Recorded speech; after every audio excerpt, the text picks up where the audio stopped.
Okay, this is the August 28th meeting of the Master Plan Implementation Committee, and we are joined by Kyle Johnson of the Neponset Esplanade Initiative. Kyle. Hi, thank you. My name is Kyle Johnson. I am at 127 Blue Hill Avenue, and here representing a informal grassroots community effort focused on bringing community development to our neighborhoods around Tucker School and around the Neponset River, the Neponset Esplanade Park in particular area. And we kind of began with an interest in 7 Brush Hill Road that many of you may be familiar with, the abandoned former police substation of DCR there at the border of Mattapan. And DCR has been looking for someone to become what they call the curator of the building. So they have a program where some entity, whether it's public, private, is willing to put up money to renovate the building in exchange for a long-term lease. And there's models of different types of ways that they've done this and open to different types of uses as long as it serves the community and is consistent with DCR's mission in terms of conservation and recreation. So we're very interested in trying to ensure that any use that comes to that building serves the town and serves the neighborhoods around us, which are in significant need of recreational space, community gathering space, and or amenities such as cafes, restaurants, stores, very little of which exists on this side of town. So we have put together an application to the a CPC application that has been deemed eligible, working on the full application now and seeking support from other boards and committees of that application, which requests funding for feasibility and design of a potential use of the building, which of course puts the cart a little bit before the horse. And so in the meantime, we're also seeking design and planning and community engagement support in the shorter term to help determine a use that serves the community, and also mindful of the fact that the town owns the adjacent property to the south, and would love to just push a conversation about what it could look like to intentionally plan and develop for that area and serve some of the needs that our community has. As one of the most dense parts of Milton, one of the most economically and culturally diverse parts of Milton, and potentially one of the most walkable parts of Milton, if we could think of creative ways to bring some walkable recreational and community needs to the area. So we are looking for support of our CPC application and looking for opportunities to get support in community engagement and visioning to determine what we would be interested in at that space and in general in that area. Great. Okay, is everyone familiar with the area that Kyle's referring to? Yeah. Yep. Okay, and Kyle, can you at least tell us a little bit? I mean, I can too, but maybe you would like to. You went to the planning board and also sought planning board support. So you want to just give a recap of that? Sure. Yeah, we have spoken to the planning board and they are supportive of our CPC application. And we have asked them similarly for if they would be willing to offer support through some means in community visioning and engagement, either in communication with the MAPC and also involving the MPIC and also the Parks Commission. We're communicating with them as well, and I'll be meeting with them in September to discuss this as well. And we've also received support of our CPC application from the Youth Task Force as well. Right. So the planning board did vote in support, to send a letter in support. Hasn't yet taken a vote about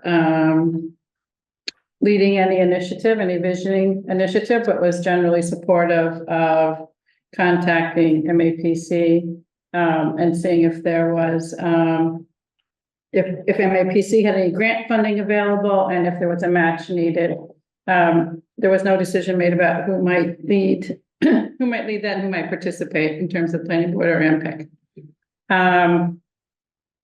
And I believe, Cheyenne, that Tim was reaching out to MAPC about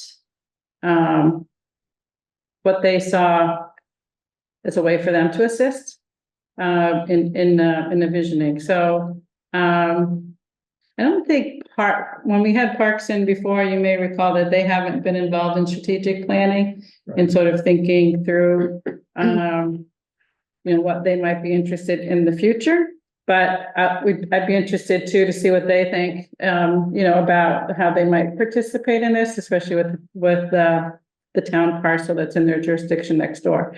And Kyle, did you say when DCR is looking for? Did you mention the letters of interest and when they're looking for those? Yeah, no. So they have put out a general call for letters of interest, and I've been and a few others involved have been in touch with them. They don't have a firm deadline. The last I knew, they don't have a specific plan to transition to calls for proposals at the moment. So I think they have a generally still open process, but we're thinking that we would like, if we're going to express a more firm interest, would love to do that, as soon as possible. Early fall, I think, would be the right way to be thinking about it. So Kyle mentioned this to me shortly after I think the RFP or the RFI, request for interest, was issued. And I had suggested that he contact people at DCR and ask if we could get a tour of the building. So I did participate in a tour. And at that tour, the representative indicated that they are pretty flexible in terms of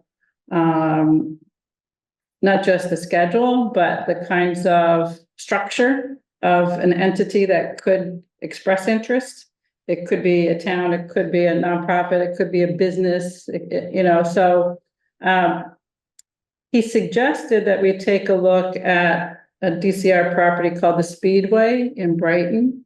And so I actually know the director of the entity that redeveloped or was designated for that. It's the Architectural Heritage Foundation in Boston. And so I reached out to them and we went for a visit and we spoke to them about how they went about it. And they're a nonprofit, but they have for-profit businesses. It's kind of like an incubator, like small, local, very small businesses that have sort of some synergy together, plus an event space, which they lease out. And the sources of funding were very diverse, including CPC funding for their Kyle, did you mention, sorry, I was looking up something when you were first giving your intro. Did you mention how it's like a lease structure where the payment is actually the renovation of the building, right? Yes, so exactly. Not a like monthly lease kind of arrangement, but that the steward would have to invest in the historic preservation of the building. And they had estimated about $1.5 million, I think DCR had, for the renovation, which would just address maintenance and code things, I believe. So the other thing at the Architectural Heritage Foundation mentioned was that from designation to beginning of construction or end of construction, I'm forgetting which one, it was 7 years. So they did allow a lot of flexibility in getting the financing and the whole package together and in negotiating of the lease. So I just wanted to throw that out there, because while this, there might be more an entity that's interested in taking it. It's a small building. And, the location is a little bit challenging depending upon what the use is. And being right next to the park and the river, I think, Kyle, some of the ideas that the neighbors had really had to do with community and recreation. But if it needed some kind of business support to help make numbers work, that was something that you were interested in thinking of exploring, right? Yeah, and that's what's kind of cool about the Speedway model. That other curatorship is the it's rented out to businesses, but there's portions of the building that are available to public use, like the public restrooms are available to public access. So it serves like a mixed community use while also having those revenue opportunities to keep it sustainable. Okay, so questions for Kyle? Yes, Tabor? So a couple of ones, given the 7 years, and it sounds like it's probably not surprising, especially if the DCR is involved. Are there requirements to build under state rules and regs other than code? I mean, do you have to meet? It's the National Trust for Historic Preservation standards for rehab of historic properties is a requirement. Okay. But I don't know of any other, I don't think they set any other requirements, Kyle. No, and they sounded very willing to negotiate. I think exterior changes are off, would be the main thing that's not possible, but they were open to talking about layout changes within those constraints. And then I should also mention that they're open to negotiating how much of the grounds would be part of the lease as well, how much of the grounds around the building are. Because there's a canoe launch in that area and the bike path is right next to it. There's picnic tables there. But they seem pretty flexible about like being able to use, shared use of some of those things with the general public and then some use for the building itself. It's not as if, it didn't sound as if they were going to put a demarcation in the land in terms of where the lease would be. So this initial request for interest is first, and then DCR would actually issue a request for proposals later. So first, they wanted to see what interest is out there, and that's the first step. And kind of being able to kind of further this idea is something that sort of grassroots as neighbors there, they need some assistance, which is why they're looking to CPC for funding, but that funding won't be until next year. And so that's sort of the first part of the ask. And then the second part of the ask is whether we would have an interest in working with them before then, potentially using MPIC funds for visioning and engaging with someone like MAPC. So is there a requirement if CPC funds are used that it would be strictly limited to Milton? And I'm only getting at this. The Ponce watershed was approached with this by the DCR with this building. They're currently attending there's now a pocket park golf course, and being right on the river, this seemed like an obvious choice. But the employees that we have are too far away, and this would just be another 10 to 15 minutes of extra travel time that wasn't worth it. But the Ponce Greenway, which is Ponce watershed, has a seat on their board, but generally it's Boston oriented, and it's the bikeway. That they are interested in a facility somewhere, and I know that the garden that's right across the river in Mattapan, I've forgotten the name of it, but they are also interested in some other local facility, and the city of Boston doesn't seem to have anything. So I'm not suggesting that they would necessarily be partners, but they could be saying, we'd like to be a long-term tenant on a weekly basis to do a farmer's market type of thing, or a community gathering space type of thing. And would that help with the DCR application at the end of the day, or would it not make any difference? I guess it depends whether they were going to apply directly themselves or express interest themselves. Yeah. They have the ability to, and if they did, then you've got a competitor. But since it is in Milton, it seems like it would be better to control it and then have the common public space open for others to use it. Would it be precluded from being used by outsiders? Because that's, I think the DCR is going to read that as a exclusive to Milton versus open to the public at large. Yeah, so I guess those are, if you have some contacts for those organizations, Tabor, maybe we can pass those along to Kyle and he can have a. Kyle, one of the meetings we were on early on, I think we had a couple of folks there. I'll remind them that this is now gotten further, and maybe I'll get them to reach out to you. Great, thank you. And if that makes it a stronger application, if they're not pursuing it themselves, then yeah, I think it could be beneficial. They have access to funding sources too, like Right. grant funding. And they deal with the DCR all the time on the bikeway and other stuff. Right. Okay. Any other questions or comments? Yeah, I have a couple, Cheryl. Kyle, who do you envision being the lessee in this? That's great to question. be determined. Yeah. Yeah. ahead. So I mean, yeah, so I think from our vantage point, would love to see the town to be in that position, but are also open to us as a community organization be forming our own nonprofit and being in that position. We're kind of open to lots of different ideas. Our kind of main concern is how can we kind of direct this to do something that's of service to the community and are happy with, I think interested in a variety of different outcomes. Because that sort of ties into who would be responsible for the renovations for, I guess that's part of the whole rental lessor agreement that you'd have. So I think we would want to take a little sort of a deep dive into that as to what at the end game, what would be the town's responsibility or liability on something like this.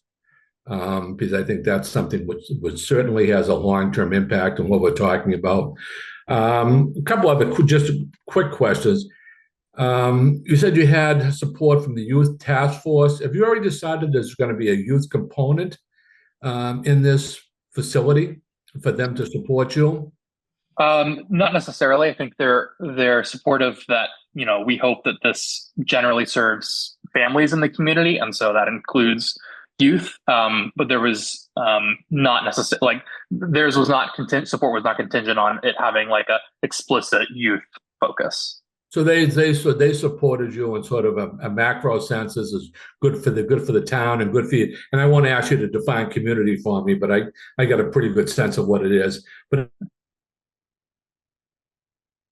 in terms of this is good for the youth of the town, but there's no, sort of a handshake between your group, your de facto group and the youth task force as to you were going to provide some sort of facilities or opportunities for them to do things in the building. Is that correct?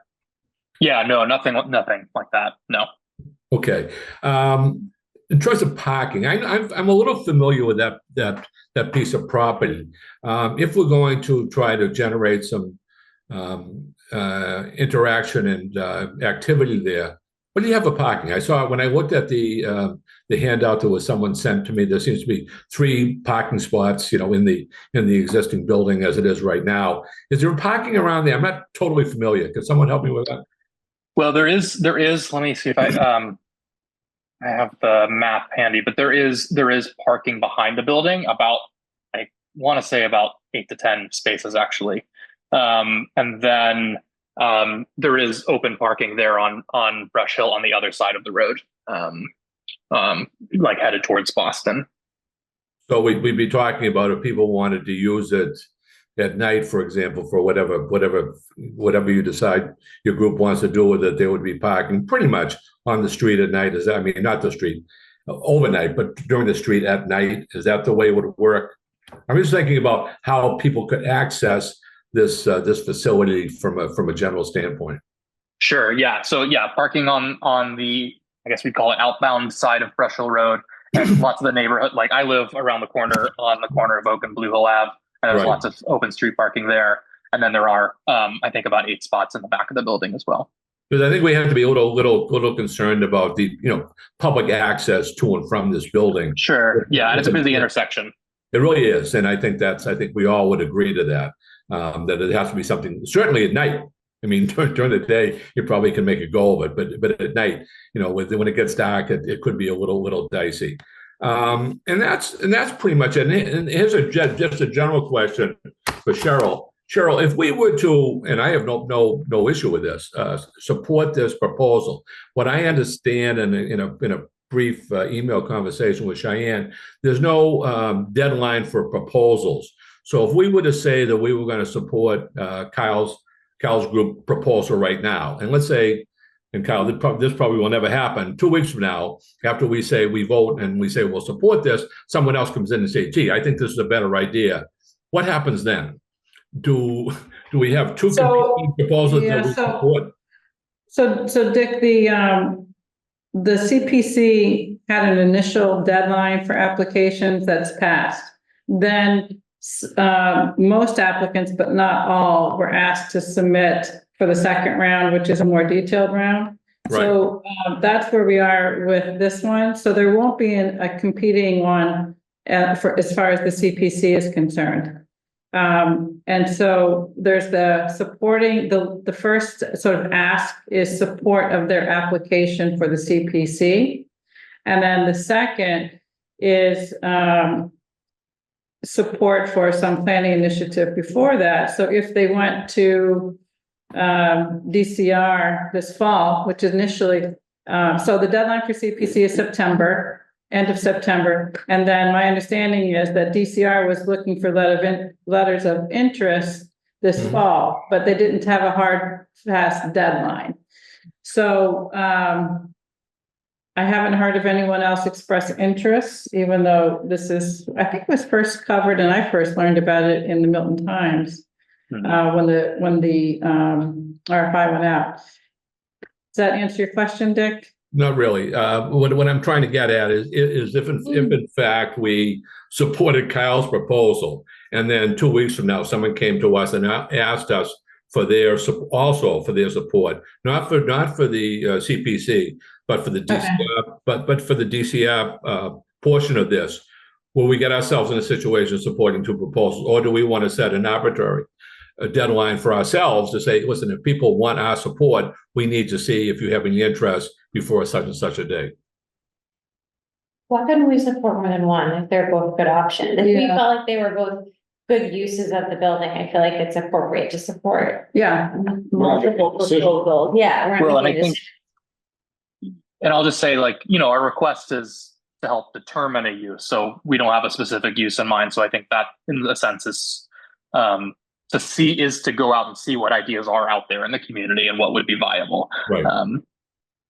Okay. So what I understand is like neighbors to this property, want to have some kind of say, and if there's opportunity to a use that meets needs in that, community that's nearby there, that they are able to take advantage of it instead of losing it to something else.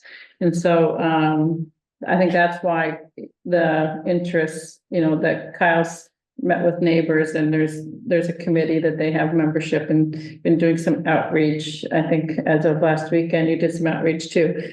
So if there's others who are willing to do that and get to us, I guess, before, we can entertain it. But I do know that there is this deadline for the CPC. So I would like us to be able to take a vote on that tonight.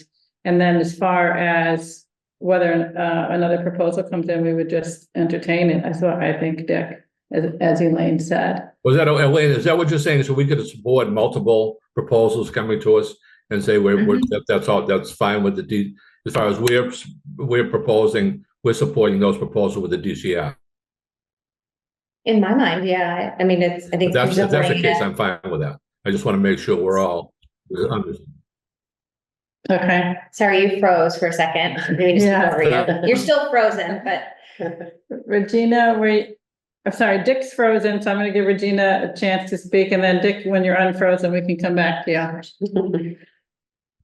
I'm just curious, Kyle, if you have some thoughts about how you want to go ahead and collect community input about possible ideas. Yeah. We have talked about a community meeting of some sort, maybe asking one of the churches if they're willing to host something, or working, we love to work door to door, trying to talk to people as best as possible. But I think that's really what we'd be looking for support with, is determining what the best process is for getting community buy-in and engagement is. And that's what the kind of expertise we'd be looking for from the MAPC or whomever could be hired to help with that step. Yeah, I know that MAPC has, a group within them that focuses on community engagement. I met one of those folks at the conference one time. So that's who, Tim was gonna reach out to see what they could do. And so we can kind of report back, on that at our next meeting, I think. If we think that we'd like to potentially be involved in this process. So. I will say it's Yep, go ahead, Cal. just that it's important to me that whoever does lead that is capable of helping us do it in a multilingual way. Is really important to me. Okay, do you, so you mean like from an MAPC, for example, or whomever? Whoever's Okay. helping us is able to Okay. help facilitate that. Okay, MAPC has set up translators before, they Yes. don't have them themselves, but there is a way to do it. I know that the folks you spoke to have a avenue to do that. okay, great. Elaine, sorry, I'll come to you next first, but Elaine, I think you were gonna speak when Dick started speaking. Yeah, no, Kyle, do you mind elaborating a little bit on the details of the CPC application and kind of what exactly you're asking for? Yeah, for sure. Cal, if you want to share anything, I enabled the multiple screen share, so you should be able to share now if you would Okay. like, you want to. Okay, great. Let me find the right document.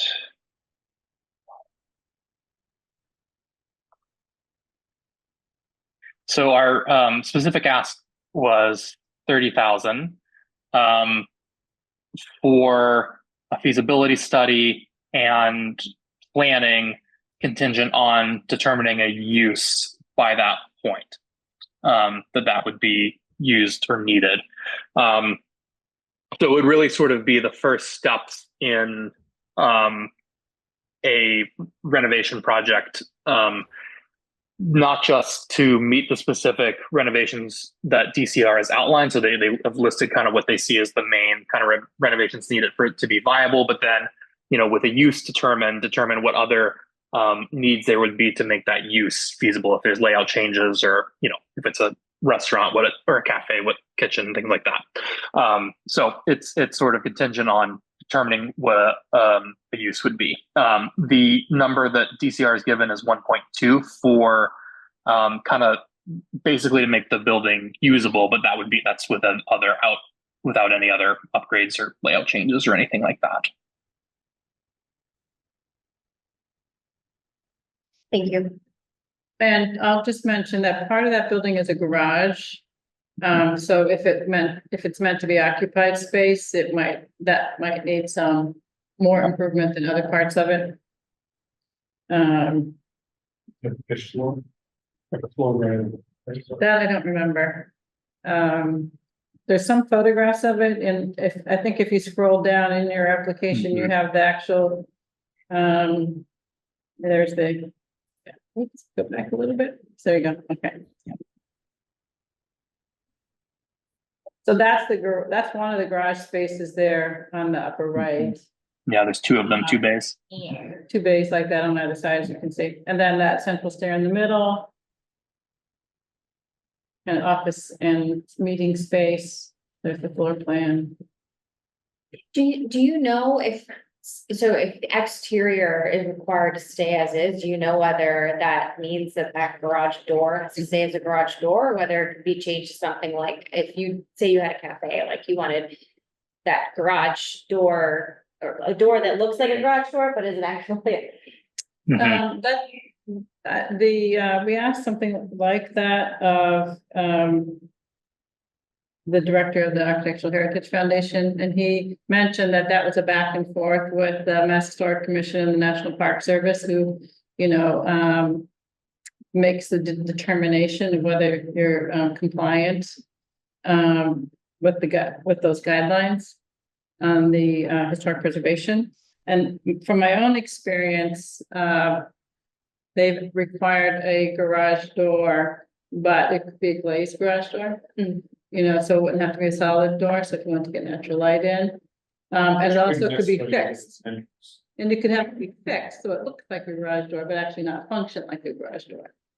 So it's more about the aesthetic than the function. is what they're concerned with. But those, if you scroll back, those look like they were replacement. So the question is, what were the historic doors? Or was always something solid like that? Because those Yeah. don't look historic to me. No. You have to keep them white. We're getting Yeah. so weak. Well, you know, And, it's interesting. And dark. Some of the windows were replaced with wood windows that were made by students at the North Bennett Street School. So they're really like crafted beautifully. So not all of them were replaced though. And I don't know if that's something where hey, you know what, Kyle, that might be another good outreach for you to do. Maybe, was it Ian? I forget the name of the person from DCR, but maybe he could provide you with a contact person at the North Bennett Street School. If they already have drawings for the windows, Mhm. you know, would they be a willing partner in those? It's a great question. And Yeah. I was also going to say, you know, that to me, the existence of the garage, you know, already, you know, I'm trying not to steer the ship, but like suggests a couple of potential uses. Like I think you can make the argument that our neighborhood's a food desert, and I think a small, like a market could make a lot of sense, and you know, that would already be set up for receiving deliveries. Or, you know, it's a requisite that every microbrewery has to have a garage door too. So that's you know, a few different ways of thinking There was about a it. microbrewery at the Speedway in Brighton, the other one. Yeah, that's their main tenant. That's allowed the other businesses to actually be there. So, you know, so that could be something where there's a tenant that allows the town functions to be there, right? Because it pays a lease. Right. And, you know, the director said he's happy to talk to us again if we wanted to get into we didn't get into the particulars of their lease arrangements with DCR or with their tenants, but he seemed willing to have further conversations about it. Because that's where I imagine if this does move forward, those, as Dick said, those would be some of the maybe more complicated things to work out. The responsibilities and liabilities. All right. Roxanne, I think you were next. Yes, I think Elaine asked basically one of my questions, which is how Okay. much they were asking for. So I guess my question would be, how did you determine that that was the right amount for the feasibility study and planning? And what sources have you been looking at for funding if you get this project? Because we already know it's gonna be at least $1 million, right? Because you have to renovate the building. So just wondering, have you formed a nonprofit at this point? Or what's going on with that end of things, and how you determine 30,000 and what you envision? Like, is that gonna be, when you say feasibility study planning, is that gonna include, you know, meetings with the immediate neighbors and also the community at large? Because if we're using CPC funds, I envision it for something for the community. That's one or two of my questions. And the other point that I think Dick brought up is parking is an issue.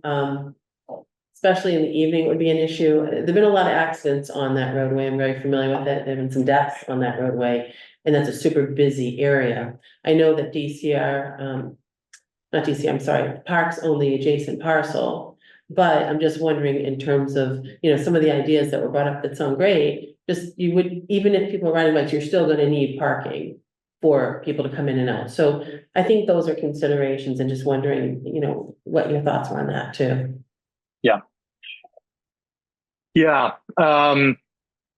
On parking, you know, there's what is a little bit that's there, and there is some street parking, but yeah, it's definitely a problem that has to be addressed. And again, that's kind of what I would be, you know, we'd be looking for expert input on how to think about that. And does that put any constraints on what kind of use makes sense, or what other, you know, workarounds or options there could be in that regard. The 30,000 was input from a few of our members that have more expertise in this area than I do. So, like Rob Levash helped me with some of these estimates and things like that from his experience. But we felt that was a pretty reasonable benchmark for feasibility, and for developing more specific plans once a use is determined.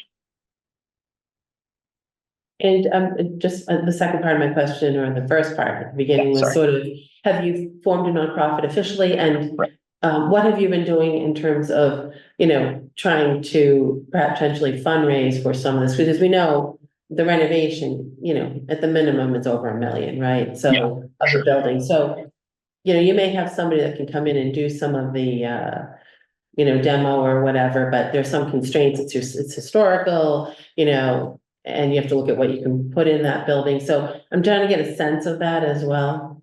Yeah.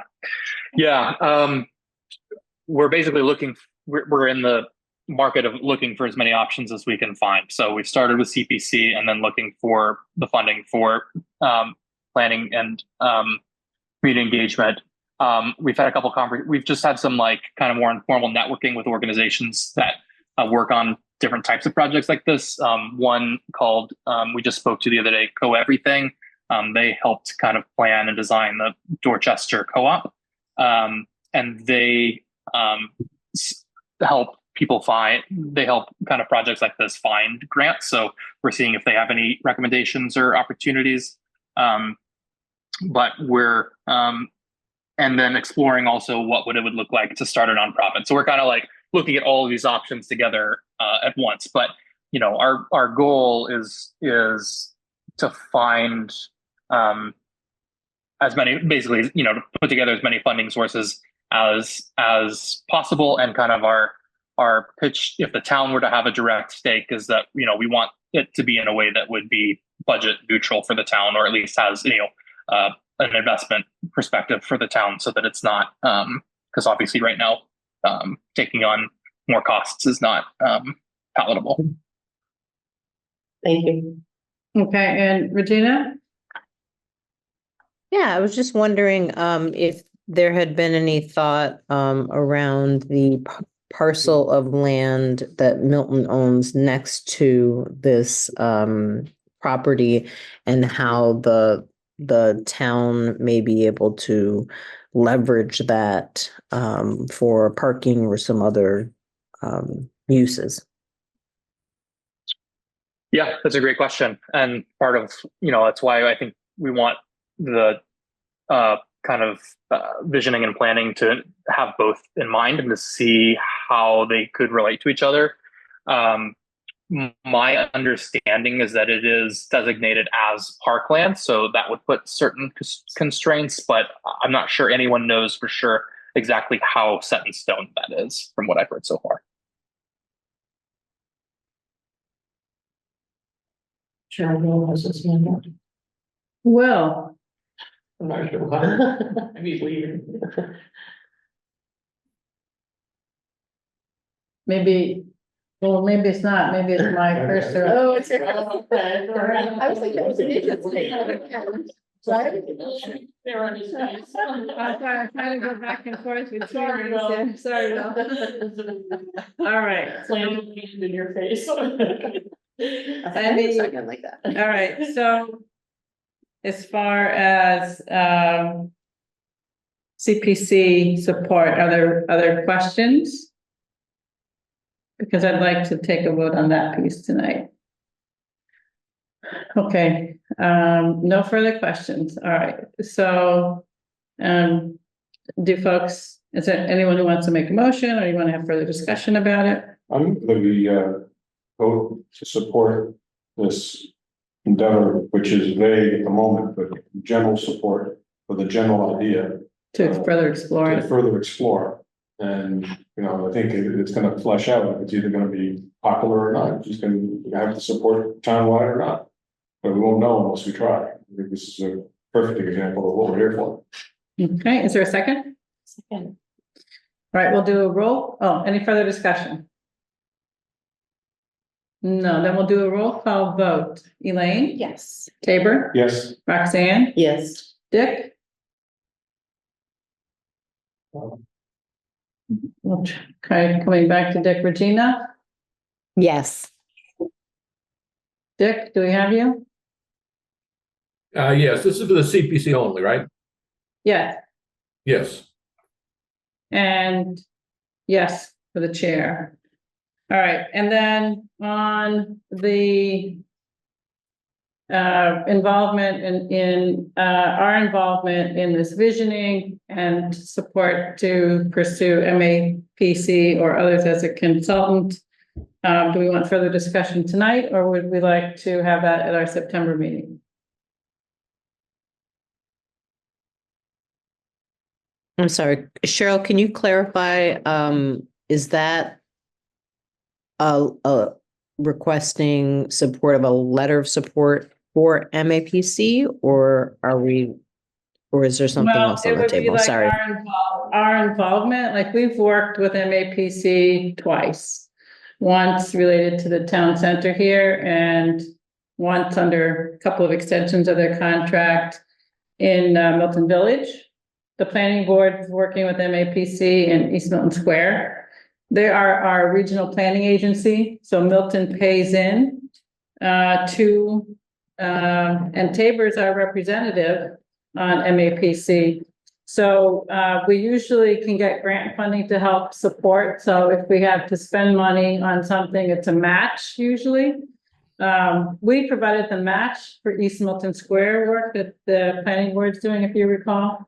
And we don't know yet, you know, where this may land if this goes forward with MAPC. But I guess I'd like to say I'm generally supportive of us being involved, and we'll see where the planning board decides they want to be. There's a lot of things on the planning board's plate in terms of zoning. But I'd like to see a scope of work from MAPC and the fee. Yeah. And whether some of that funding comes from MAPC or from us, it would at least allow something for this. So Yeah. I guess. Thanks for clarifying. I appreciate that. Yeah. So generally supportive, have a conversation with MAPC, come back in September. Is that something that people would support? We don't need to vote on that. We just need a consensus, I think. We need more information before we vote on something. So, Yeah. we talk to MAPC, see what their fee, do they have any move in their schedule? And, then come back and sell it at that point once we have all. Okay.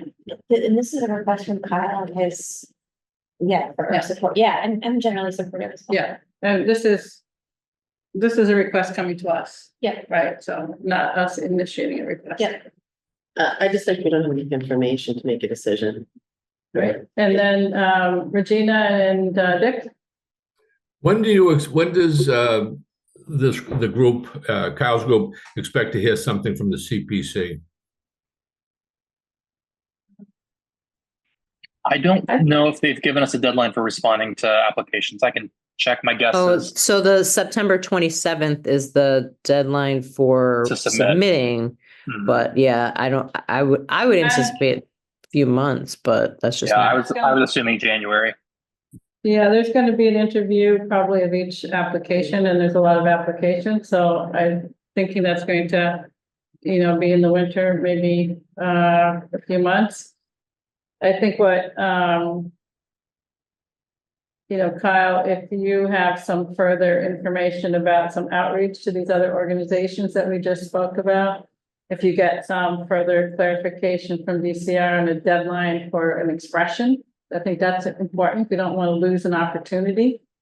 And if it goes to somebody in another community or to a business, it would be a shame that we didn't at least put our ideas in, from a grassroots organization. So, I guess what I'd say is, I know Tim is already doing the outreach to MAPC. We'll put it on the agenda for discussion in September, invite you back for an update. All right. Sound good? Yeah, All right. that's fine. Thanks for all your Kyle. work. Thank you. Thank you. Thanks, Thank you, Kyle. everyone. Thank you. Okay. The town center / library parking needs analysis, opportunity discussion, including possibility of new parking co-located with other uses. I made that the description of the agenda item after the forum where there were some folks that I saw on some social media that maybe the description of agenda item wasn't as descriptive. They didn't necessarily know that there was some opportunity of another use. So, that will be what it's described at going forward. So we had some follow-up from our last meeting.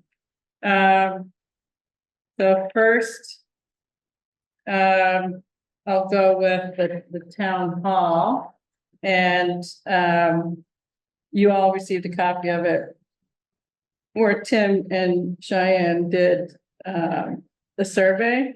The spreadsheet has more detail than the summary that Tim gave in the email, but the summary that he provided was that there are 48 employees who drive to town hall and park, and there are 11 town cars. And so that is 59 users at town hall. He says there's 65 spaces around town hall plus a handful on Engine Road. I didn't think we had it at that many before. I thought we had it at a little bit, maybe a different number, but that's the number that Tim's provided. And then he said that there's natural churn of visitors throughout the day. And that with some employees being out on sick or vacation, you know, there might be times at which those 48 employees aren't all using the spaces. 48, 59. The 48 plus the 11 for the town cars. Yeah. So let's say someone comes in their car and they take the town car out for a site visit for a couple hours. There might be times, you know, a couple hours when there's one of those spaces is not being used, but it also, the town cars can't be parked anyplace else, is what his answer to that question was. So then, you know, we had questions that really needed to be answered by the police chief and the DPW director. So you saw on the police chief that the parking area that they have right in front of the building, notes from him.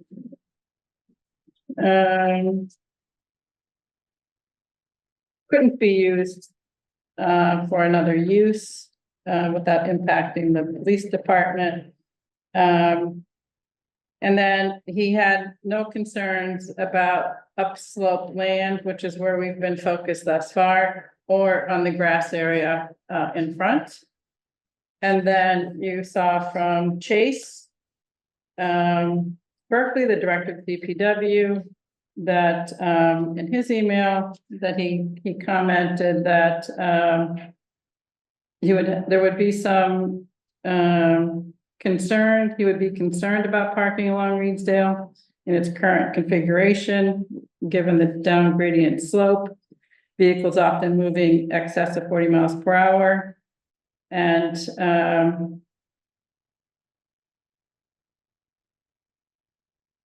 the Route 128 study, which he provided a presentation and notified us of which pages to look at, shows some reconfiguration of the road, which would preclude having parking there. And he didn't know of any other projects or impacts for that. I think that we've already got the anecdotal, but it's from the library though, that can have parking. So many participants in the library events are reluctant to use it anyway, especially with kids. So it's the road, street parking is not. Even the Canton Ave side, Yeah, right? even the Canton Ave side. Right, So which is not as fast. Right. The drivers aren't as fast, right? And then the Council on Aging, I think, was the other place that was discussed, and Tim's response to that was it could potentially be used after business hours at nights or on nights when there are not meetings scheduled there. As I think we all know, the select board meets there, and I don't know if others meet there occasionally.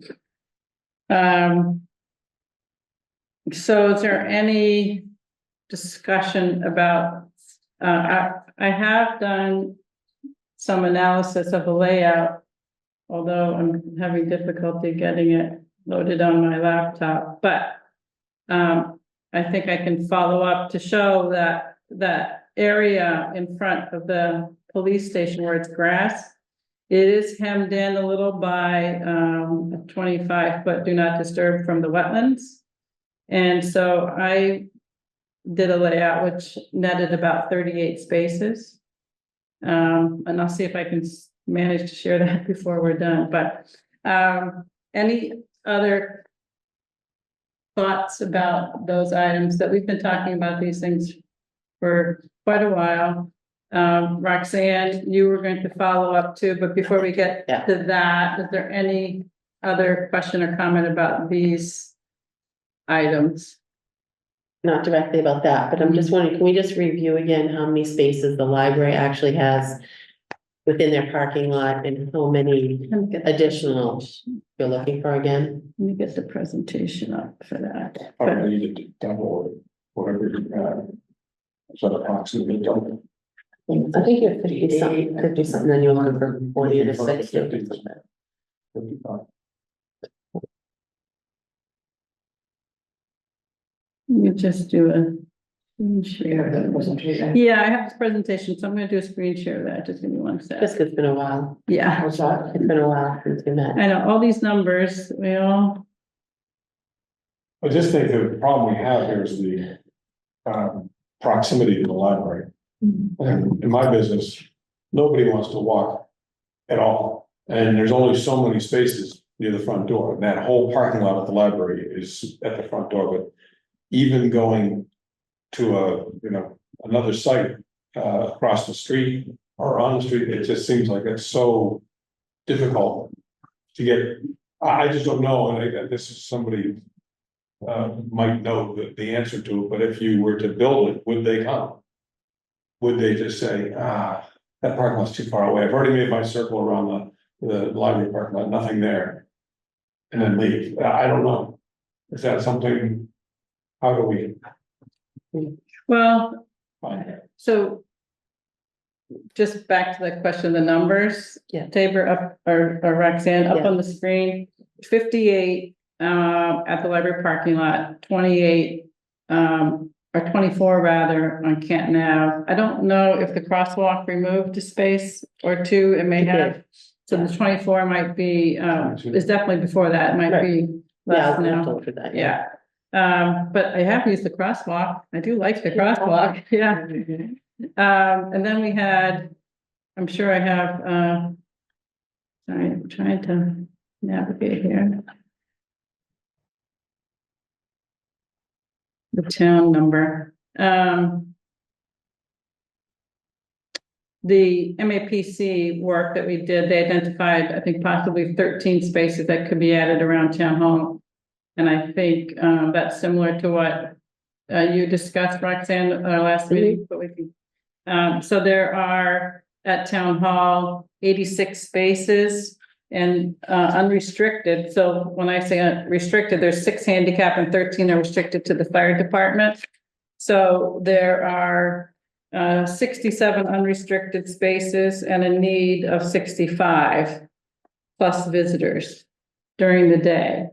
So that coincides with the busy times that the library has for daytime programming. So our 58 here is pretty similar to what it was in 2020. These numbers up here from 2020. So it was 46 drivers and now town hall has 48 and town vehicles were 12, but now they're 11. So pretty similar from 2020 to 2024. And There's less now, but right, there's 65 places or 67. correct, that might be the way it got laid out with the fire station. Because this is all pre, I don't know that we ever got the final plan for the in front of the old fire station with how the parking laid out there. So this was based on older plans that we had. So that answer questions about that. And the total number they're looking for. Yeah, so the total The number, total number new you're looking for, 40 to 60 more. 20 to 60, I thought I remembered, okay. we had it.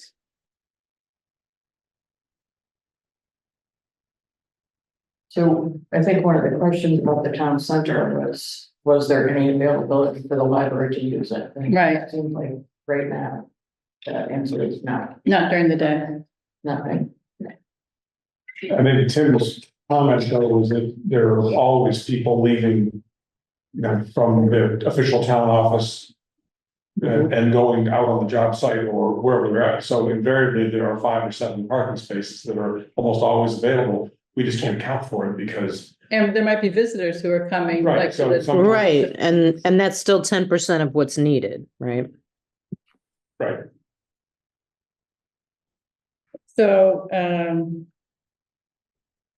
Roxanne, I think Yeah. you had something else, right? So I was gonna give you a little update. Okay, So I talked with the fire chief, and as I said, when we met last time, they're just finishing up the finishing touches, and so it's been hard to really gauge what's available there because a lot of the construction people were parking in those spots. So immediately behind the fire station, there are some spots, those are just for their firefighters.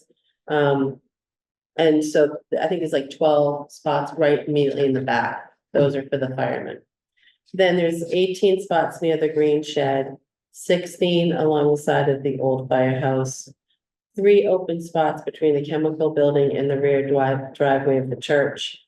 5 spots in front, 3 are handicapped, so 2 regular and 3 handicapped in front. That's what he sent me today, but so how many is that total? Does that add up to the same number that Tim said? There's 65 around town hall. And I'm looking up here, I know that we're by the chemical building, there's. That's like storing- 34 or something, I don't know. If you, so if you look 54 up maybe. here on that. It does show the new fire station on this aerial image. And. The 5 that are next to the chemical building right now is not really 5 because there's storage units there. I don't know if those are permanent or not. He said 3 You got between the 3. chemical building and the rear driveway of the church. And yeah, so that's because of those storage. So there's 3 less than this. So that means 64 unrestricted. For a need of 59, so 5 for visitors, plus, as you said, Tabor, some in and out. But, And so that was what I talked with him about, and then I talked with, I think DPW and Consolidated Facilities about the other issues. So there's the Engine Road, I think we talked about that before.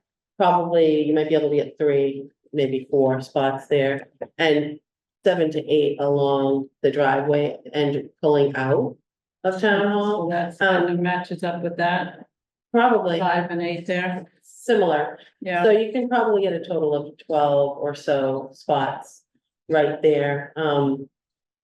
And I know you would ask about like, how would they do that? Like, so if you're pulling out of the fire station now and you're going straight down, I met the fire chief, like I said, the last time there, Consolidated and Chase Berkeley from DPW.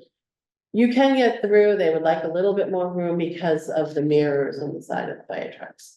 So they could look at, and they're gonna look at this, I think, because I talked with them today about it. The curbing of moving it over towards the rock that's there, So this would be parallel parking or perpendicular? no, parallel. Okay. Just, people are doing it now. People are parking it now. So it would just We make have it more, perpendicular already, so, like the 4 spots on the side, but this would be like another probably 7 or 8 yeah, that you can get right along that drive. okay. That's what he thought. I mean, they have to measure it out, but you would have to move the curbing and that's all that's really required is moving the curbing. And so they're gonna try to find out, like, if that's possible, things like that. And then the other thing that was said is that, during the day, there is a lot of fluctuation because, for instance, if you go to the building department, they're in the office, I think maybe 9 or 10, and then those guys are out on the road. So contractors, a lot of them it's in and out pretty quickly because sometimes they go in the morning, you know, to talk with the building department, for instance, but then they're out. Those guys are out inspecting. So, you know, there's a lot of flexibility with that type of thing. Town vehicles, my understanding is they're supposed to be parking in the back and not in the front, the town-owned vehicles. And employees, I think, are supposed to be parking in the back too, is what I was told. From town hall, so. Just to give an idea of what I've had so far. Okay. So I'm still working on it, still working on this, but, they're gonna look into it, you know, how much it's gonna cost if we move the curb, because it's basically just resetting the curbing and, but there is a cost to that. But you might have some official spots, people are parking there now anyway, so. It would So make it like the legitimate. crosswalk issue. People were crossing the street anyway, now we just put an official crosswalk with some lights. If they're parking there anyway, it seems like it needs to be widened, whether the library needs spaces or not, because the Yeah. fire department's gonna end up with a problem someday. Yeah. If somebody isn't tucked in tight. Well, it's not even the tucked in tight, it's really like if you had a pickup, for instance, and you're parked there, like if, Mirrors are out. and your mirrors are out, your mirrors don't come in. Yeah. Those mirrors on their fire truck could hit it going out. There's usually plenty of room, but he said, you know, in these kind of cases, we'd like a little bit more just because of that swing with the mirrors. Yeah, so, I just wanted to give you an Okay, update on great. that, yeah. Did they say when they would have some kind of a plan? Well, he said that basically they're finishing up, for instance, the fire station. Oh, for the other thing, for the curbing? Yeah. He's gonna work on that right now, because Okay. I've reminded them since that meeting when I met with them. Okay. And then I know you asked me about the fire station and the use of meeting spots. So I talked with the fire chief about like how many regional meetings he thought they'd have. He said maybe one or two, those are gonna be during the day, and they're not that many. One or people- two per, Yeah, oh, year? no, yeah, Oh, yeah. okay. Maybe, and he said, so our downstairs conference room holds like 40. But don't forget, some of these people are gonna be our people in there that are already there. So it's not gonna be, he doesn't anticipate it being a big issue, So the 40 is within the new building or in the old building, the 40 people, the conference room? the new one, The new I one. believe it's the Okay. new one, yeah. So 'cause it's a 40 person? Well, there's also a training room in the other one that's, yeah, it could be either building. I forget, because they also have a conference room that's like this big. The new building has 40, and I thought, no, I think the other one's smaller in the regular, I think it's only The like, old fire station is smaller. no, I think the old one has a conference room of like 40. That's. I think the old one has like one conference room that's sort of like this, like a table like about this big, maybe 10 people or so, but they also have another training room in there. And I think that, but I don't think it's 40. Anyways, he seemed to think that that wouldn't be that big of an issue, in terms of parking. He didn't foresee it as an issue. Okay, Cause I know you were asking like how often they'd be using yeah, trainings during the day or night or whatever.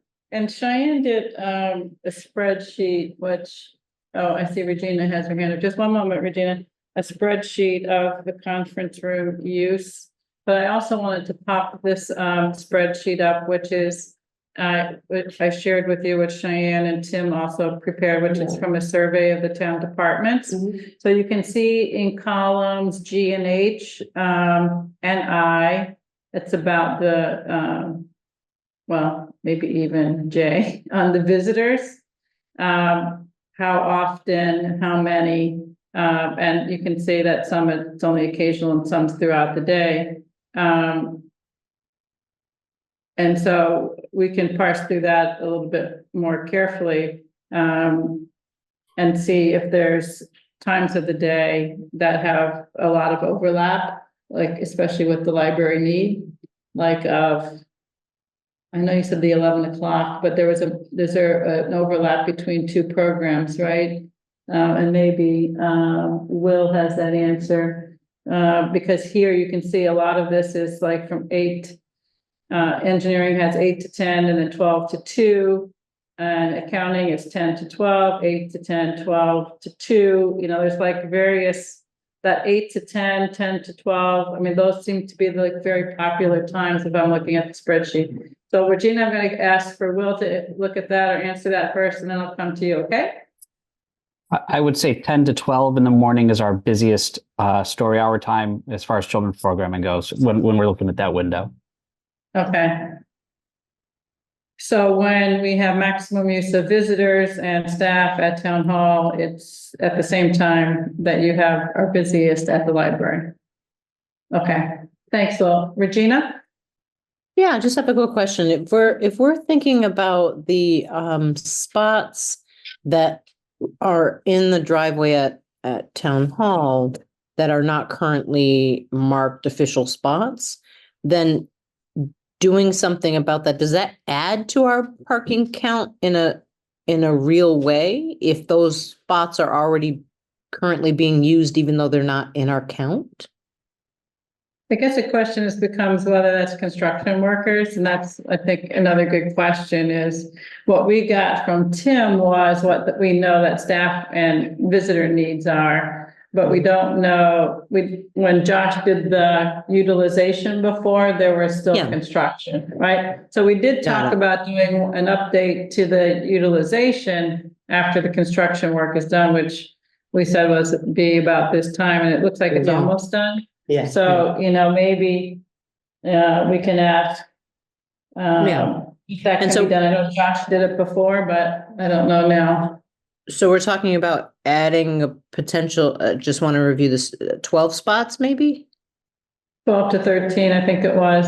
Oh, 13, okay, okay, so I remember we were trying to thread the needle on like coming up with the perfect number that we feel is a realistic number of spots the library may be able to use at town hall compared to the number of spots that the library would like in order to increase programming. And we were at 40 to 60 for the desired parking spots. And now we're thinking maybe 13 more or so at town hall. Does it make sense if we're trying to thread this needle to say, okay, 40 to 60 is the range, let's shoot for 40 to 50 and start the planning, sort of the planning process around that number, and then update as we get additional information. I'm just concerned that, and I've expressed this before, that waiting for that perfect number is going to delay a project significantly, as we just continue to refocus on the spots that we may be able to get, which are still not close to enough. Does that make sense? Yeah, so I think, based on what we see as town need from the survey and what the visitor need is from the survey spreadsheet, I don't see any parking spaces being available now. So then the question is whether 13 spaces will get used up by others, or would they be available for library? I think, that's certainly something that we can answer, but I think your point is, well, that just addresses a small percentage of what's needed. So let's continue to move forward with addressing that larger need. So really, I think what I've seen is, there's the scenario that we've been looking at. I don't see Reedsdale as a viable way to add spaces. If you parked if you had a parking lot in front of the police station, let's just say it's 38 spaces. I know it wasn't 40 when I did a layout, and I'll share a layout for our next meeting. It takes all the grass away, and it's a quarter mile upslope to get to the library. So it doesn't address certain needs, like if you're, using a walker, a wheelchair, or strollers, because I've done that walk plenty of times myself. It's a walk for able-bodied easily, but, for some other users, it's not the most user-friendly. So I also wanted to share I had a couple of conversations, actually several conversations about developers too, yeah. Can I just ask one Mhm. question about the town? So those are existing employees. Do any of those town departments have plans to expand, or do they have open spaces, or are they trying to like, it seems like every time I come to town meeting, there's always, I need more firefighters, I need more this. So does anyone in town hall plan to expand? I mean, is that, It's a good question. I don't know is that the answer, yeah. parking need for the next 5 to 10 years, or is it just currently? I mean, it looks like it was the same as it was in 2020, so do you think it's not gonna grow between now and another 5 or 10 years?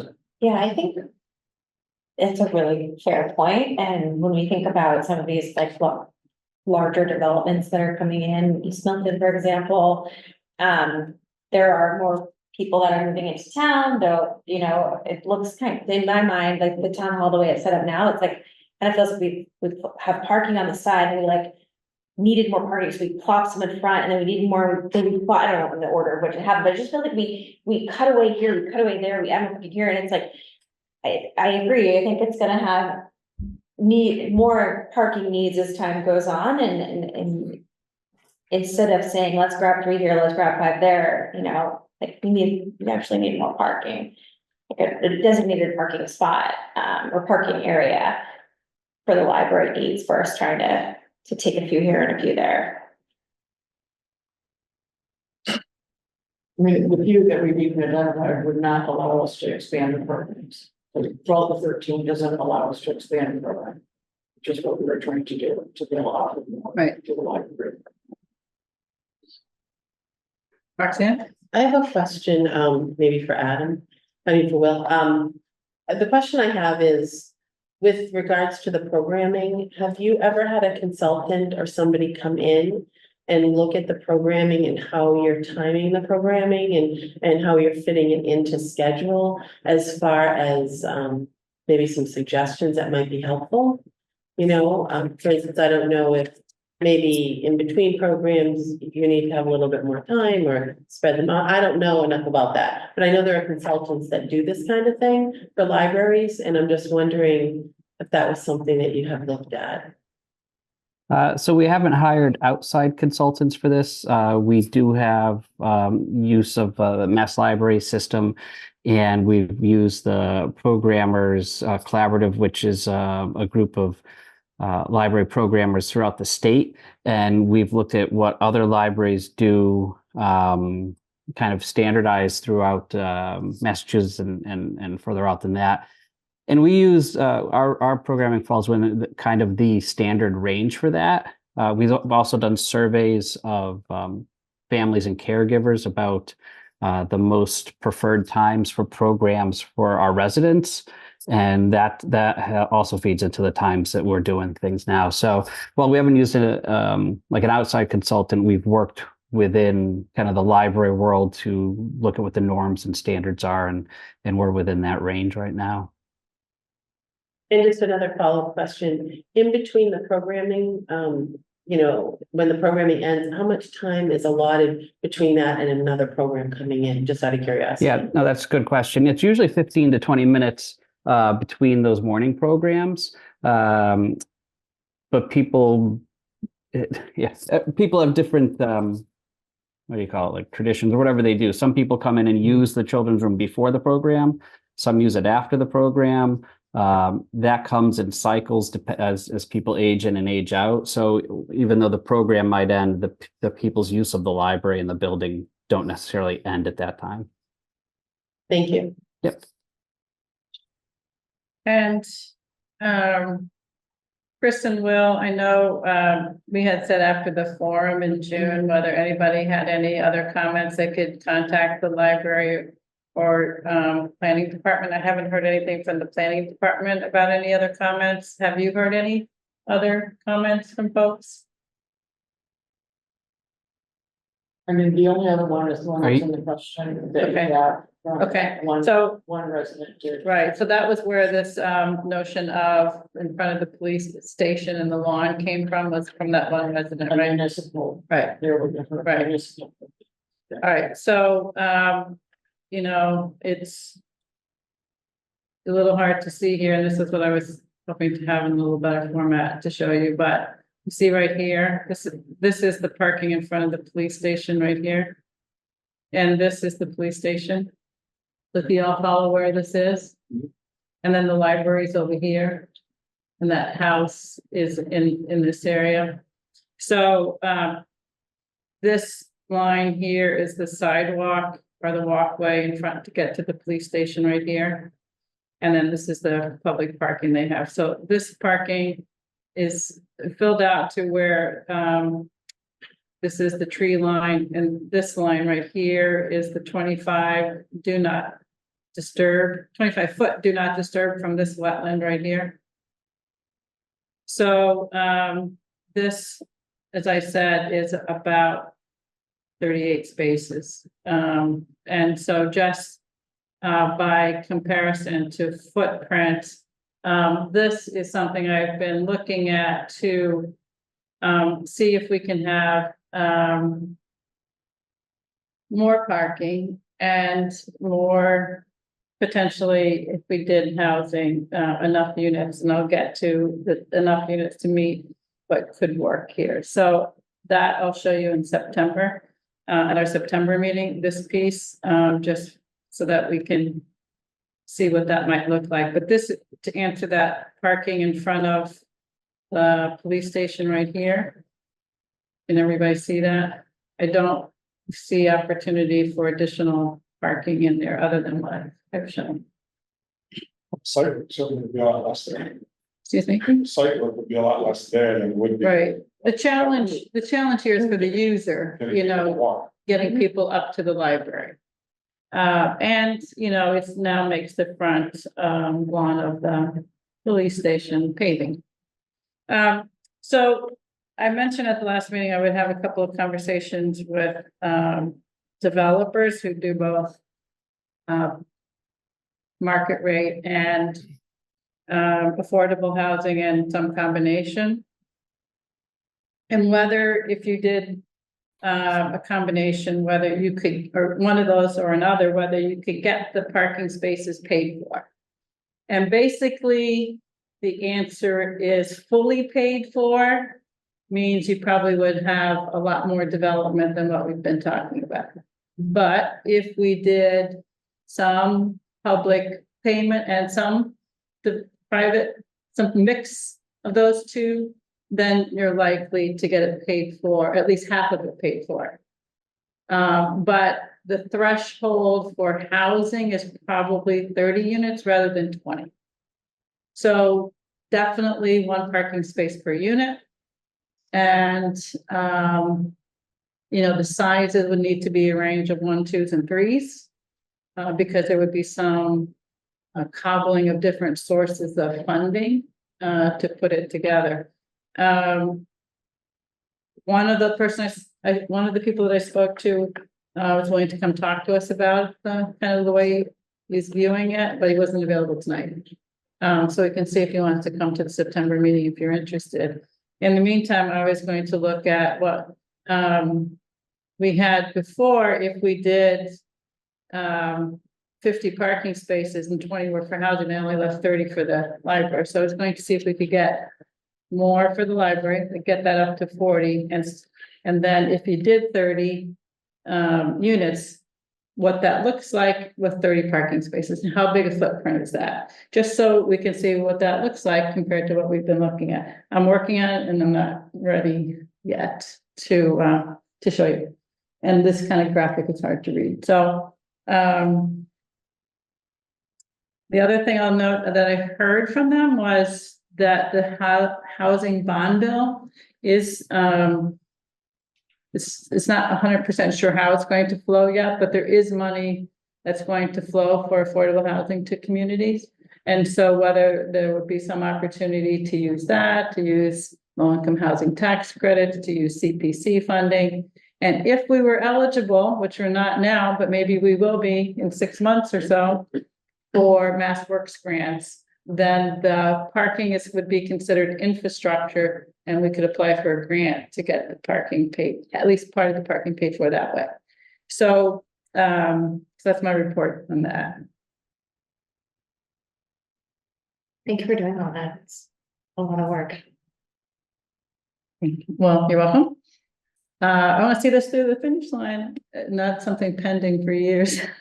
At least a finish line of we do our work.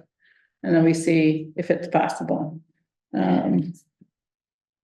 So would folks like to have, like this developer come to our September meeting? I can see if this date works. Hard to make decisions on all this stuff. We don't know more. Obviously, that's where some of the information. That's what some of it is. I mean, I'm relaying to you some of what the conversation I have, but you might have questions you can ask directly, from this person's experience doing this type of work. This is where, these sort of grants and things, the types of financing I'm learning from them. I mean, it's hard to create a viable option or a proposal or recommendation without more information, so. Yeah, I mean, I asked Seems like it's point blank, I helpful. said, what's our lowest threshold in order for this to likely be able to work? And that's the 30 units. So that's why I want to go back where we were showing 20 before and look at what 30 looks like from how big a footprint it is, and the parking spaces and how big a building it is. Yeah. And If you then, were to get grants for affordable housing, would that be able to bring it back down to the 20? Because you wouldn't need a developer that had to develop 30, because. yeah, it kind of depends, I think, on the grant funding, right? So if Mass Works grants became available, that's where, it might be that, You could find a developer willing to do that if you gave them some money and yeah. build his units, so. I mean, it might be that, if you did a request for interest, the one thing is if somebody goes through the work of running through a scenario that works, and then they give it out to the public, now their scenario is open for anybody to compete with them against. So it's almost like it needs to become, an RFP kind of process, so that it's kind of protected intellectual work in some ways. But, certain amounts of this, we can kind of go and ask these questions, right? Like, what do you think? Without having them turn over like a work product. Right, a lot of Right. that stuff is in their gut. They know what these things are cost and what the thresholds are. Personally, my competition has a different threshold because they fly a little closer to the sun. We don't really do that in our business, but a lot of businesses view themselves as players in a certain niche within that development group. So I think that some of these would say that 20 might be too few, but we can work with 25, and somebody else's threshold is 30. Somebody else's is 60, I can tell you. Yeah. Oh, yeah, exactly. So And it's like it becomes, there's also, like, there's a lot of, even like on the interest rates, if they come down, if construction costs come down, all of these things factor in. And if a cost scenario in terms of how it's done, is less expensive than another scenario, that could be a factor. But somebody's got to subsidize the affordable housing, and it's either a grant, the town helps out with it. Right. Or lots of units help out with something. Right. But something's got to. Right, so it would be, if an RFP went out, it could be said that it either needs to be, grant funding needs to be sought in cooperation with the town, because, we could cap the number of units and we could see if anybody can make it work, right? They could assume CPC funding, they can assume that they're going to get a Mass Works grant or not get a Mass Works grant. And somebody might come back and say, okay, I can do it for 25, right? But maybe they only can do less parking. And somebody says, I can do it for 35 units and I can do all or more of your parking. I mean, and it will all be a little bit dependent upon where we are in the market, right? So if they make an assumption of, today, and things get better or worse, they'll put a big contingency into it like usual. But I think at least at this point with the 30 and with more parking, we can see what that's physically going to look like. And the other thing is if we think that there's just in front of the police station has merit, we could get that costed out just to know what it would cost. And we can have an engineer take a look at and see if if they agree with my layout. I don't know how they would handle the stormwater, for example. I put a little space in between here, just like at the library for like a rain garden.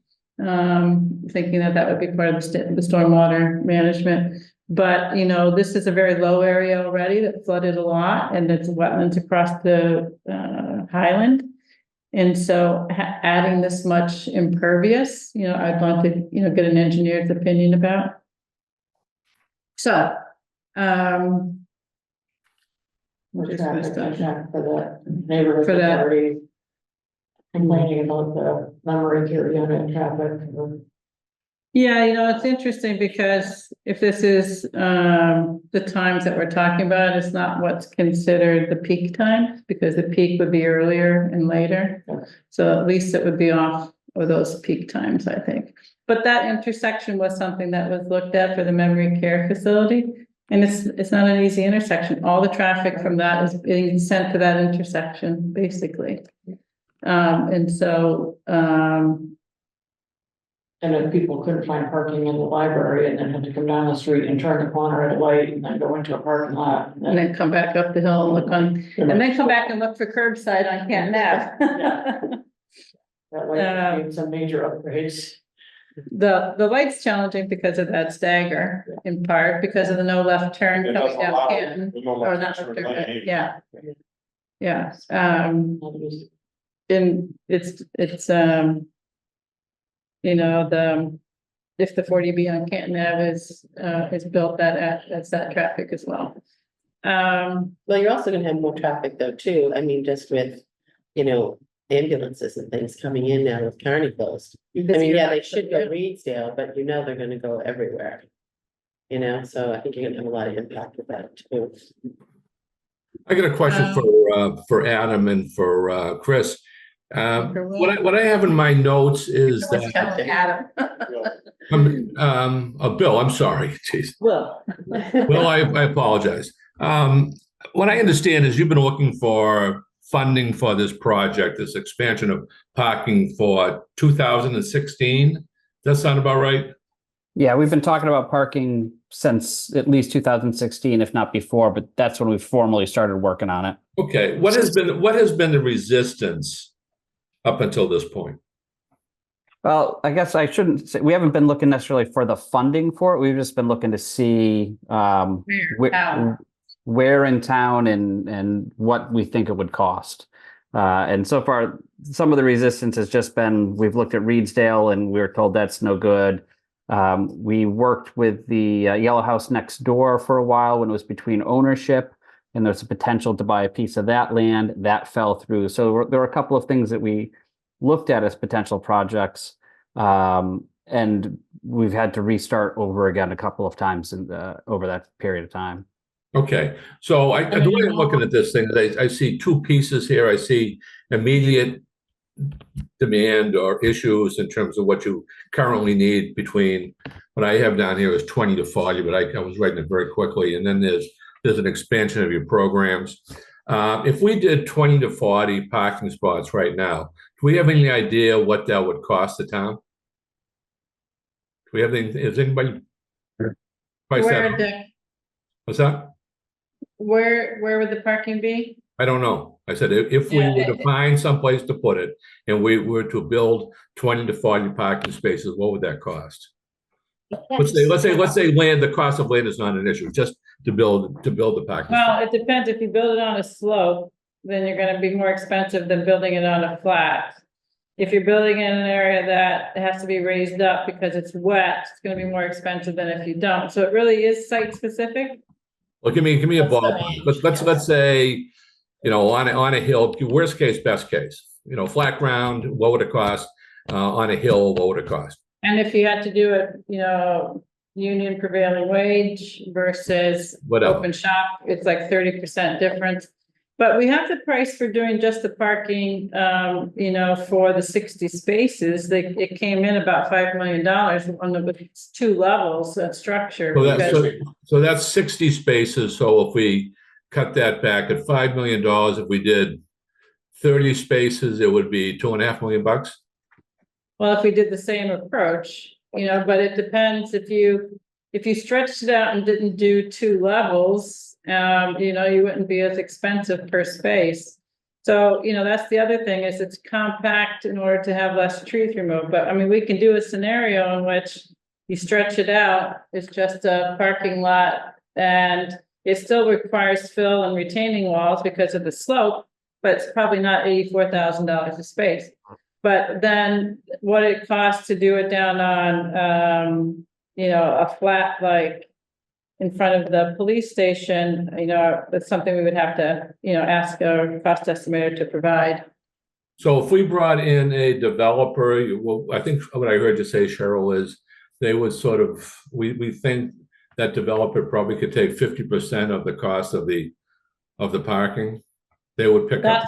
That's what my conversations has led to so far, from what we know so far.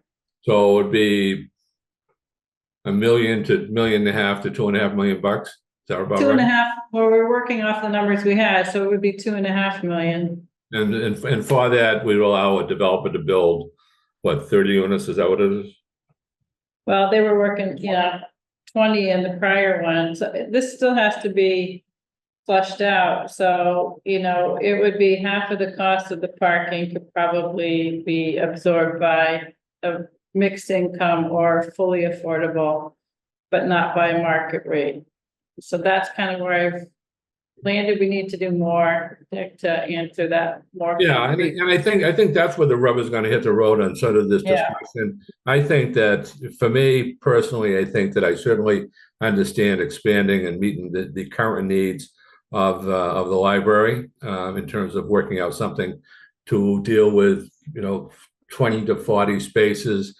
The expansion of the programs, I think that'll take a little time for me to get my arms around it.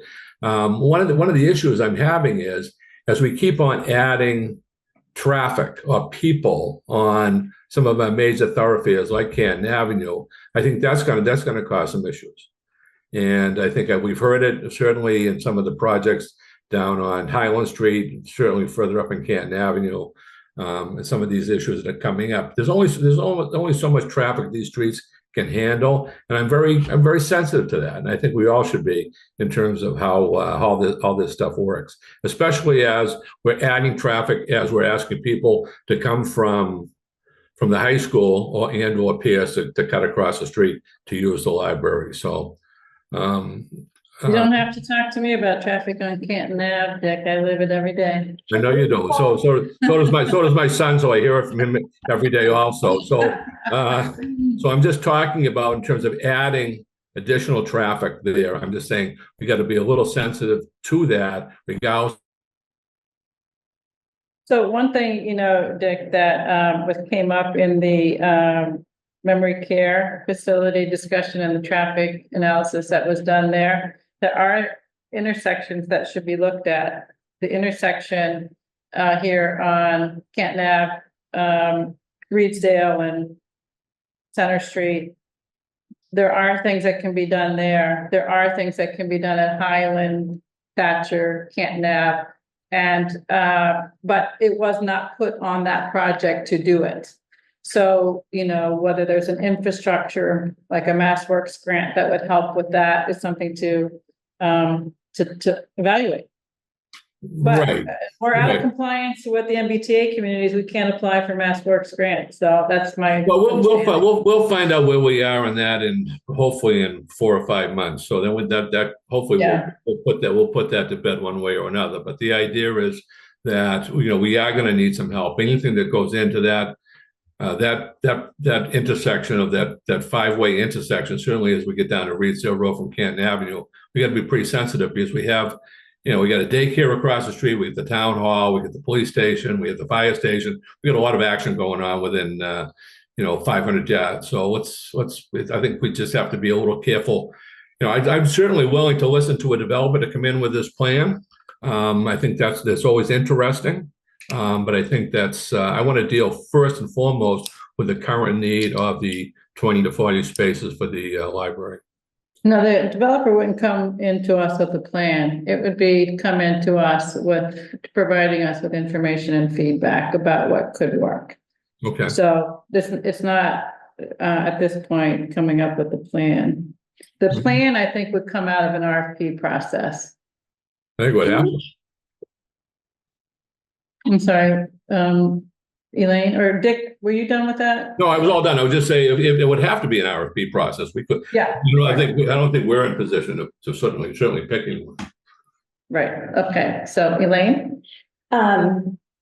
So just thinking of like, I mean, this is all hypothetical and all, ideas and Right. to equip the library with next steps or better equip them, but thinking of 30 units in that being what might be able to help, offset the cost and make it, more feasible, and just also thinking of the appetite in town for housing. Can we also explore market rate?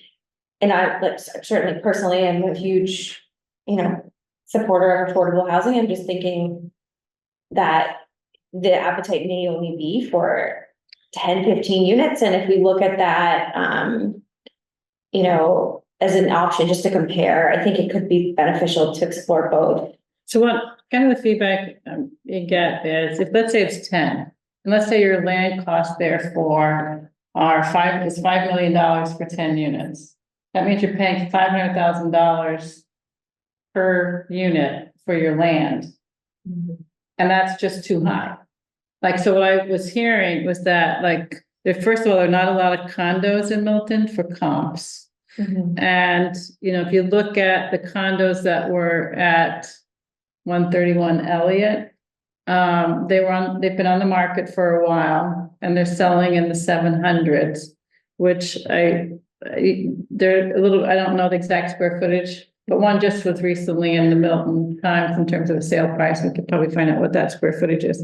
But basically he was saying like the cost to build and that cost for land cost, is just too high. Like you can't sell those condos at a high enough price. The market's not there for it. So then you back into what you can pay for the land. I mean, that's the way you look at it is let's say the land cost in the actual land is zero, but what your equivalent of land cost is the cost of the parking.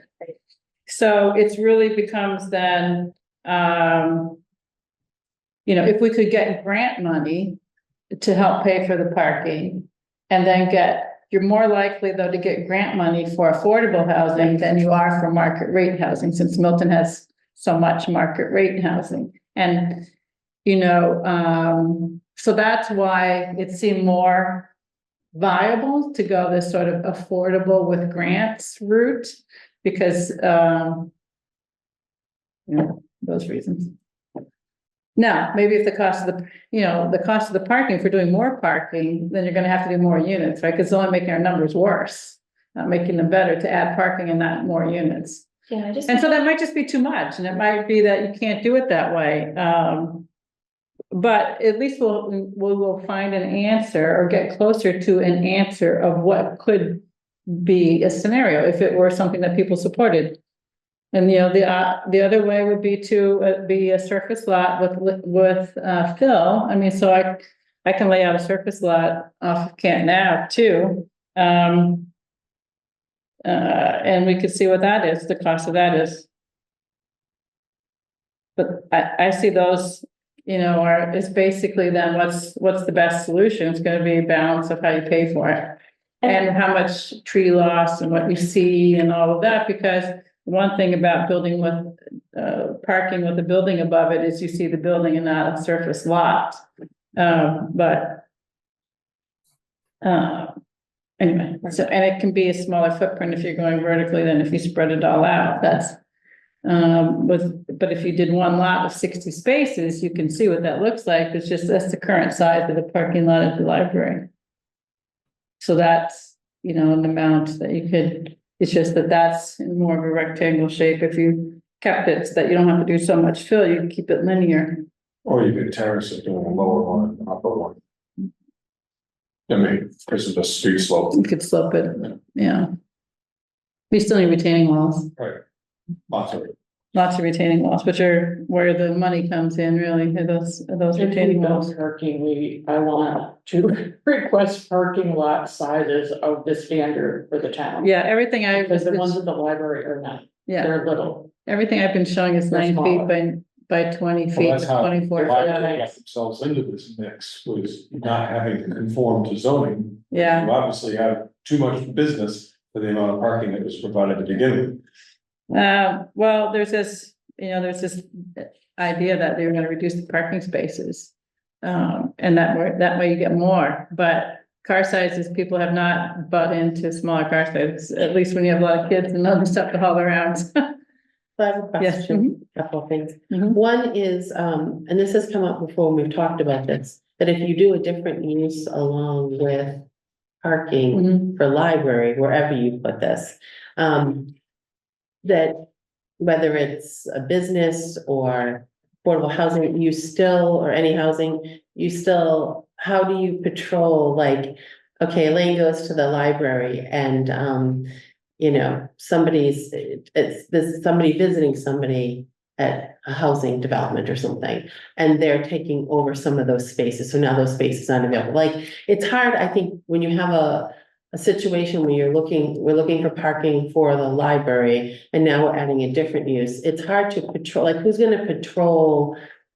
You know, Well, the somebody way- who's there and has a couple of friends over, and now they're eating up some of those spots, it's for the other use, or vice versa. I think it's difficult to do that, that's my one thing that I was thinking, and then the other thing is, the bigger you go, you're gonna be taking out more of the trees and more of the land, you know, and you also have the issue with the slope in the back, so, you know, I mean, I look at it and say, sure, you can find out what we find out, but, you know, that, I'm always about looking at all different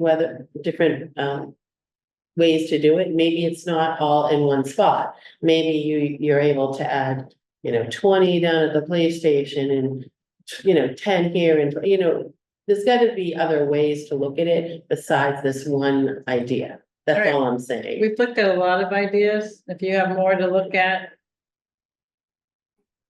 you know, Well, I'm just saying, like, you know, instead of like sticking everything in one spot with a mixed use, which I worry about.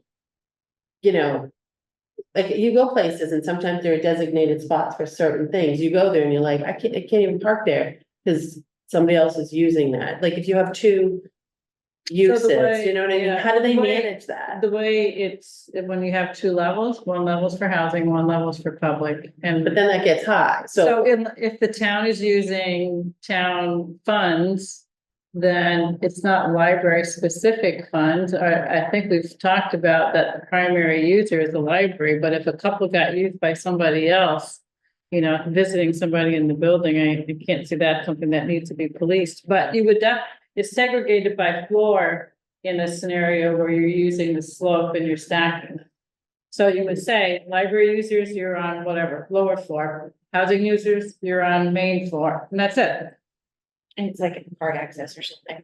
Yes, for the residential users, yes. And I think if you're talking 20 or 30 apartments, how many of users might they have that might take the parking away from the library? I mean, Well, I'm just thinking if you have friends, you know what I mean, like. how many? They could How park many in parties yeah, are there gonna be with all- I mean, No, I'm just throwing out different scenarios, like, I'm not saying they're all gonna be that way, but you do have to factor in that some people will, you know. The library's not as busy on Saturday nights. Well, people Yeah. park here and people park at the library now who may not be going Yeah. into the library. I mean, it's not something that's policed in general. So I don't know why that would be done any differently. I mean, the other thing I would say is at the library meeting, there were quite a few people that did have opinions on, like, you know, doing such a development there, so, you know, I think there's all different viewpoints, that's all I'm saying. So I have no Yeah. problem listening to somebody coming in, I think there's a variety of views. Regina, Yeah. I'm sorry.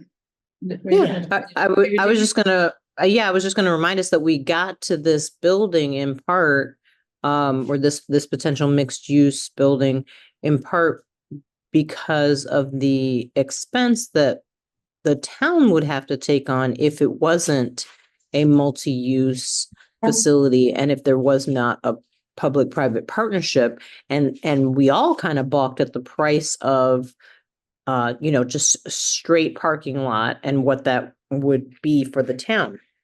And so I think it's kind of false to say that we landed on this one option and are running with it. I think we did the work of evaluating several other options, even if they weren't taken to, you know, fruition, and using Cheryl's knowledge to develop them all. But I think we did. We've done a lot of due diligence. We've sat with the idea of reaping as many parking spaces from other alternatives as possible. We've done the work, so I just don't think it's quite fair to say that we focused on this one and are kind of running away with this one use in the against people's wishes or anything. And I'll add that the library looked and spoke to two churches and the hospital as options. So I think, lots of options have been studied. Obviously, none of them has been ideal. And so, and maybe this is not ideal either. And so which one we end up with, I think, it remains to be seen. So it remains to be seen what can meet the library's needs and what the public will be willing to support in order to meet those needs. Right, we've looked at, I forgot to mention, we've looked at Randolph Ave, we looked at the police station, we have really, and Council on Aging, we've looked at a lot of different opportunities for trying to solve this problem.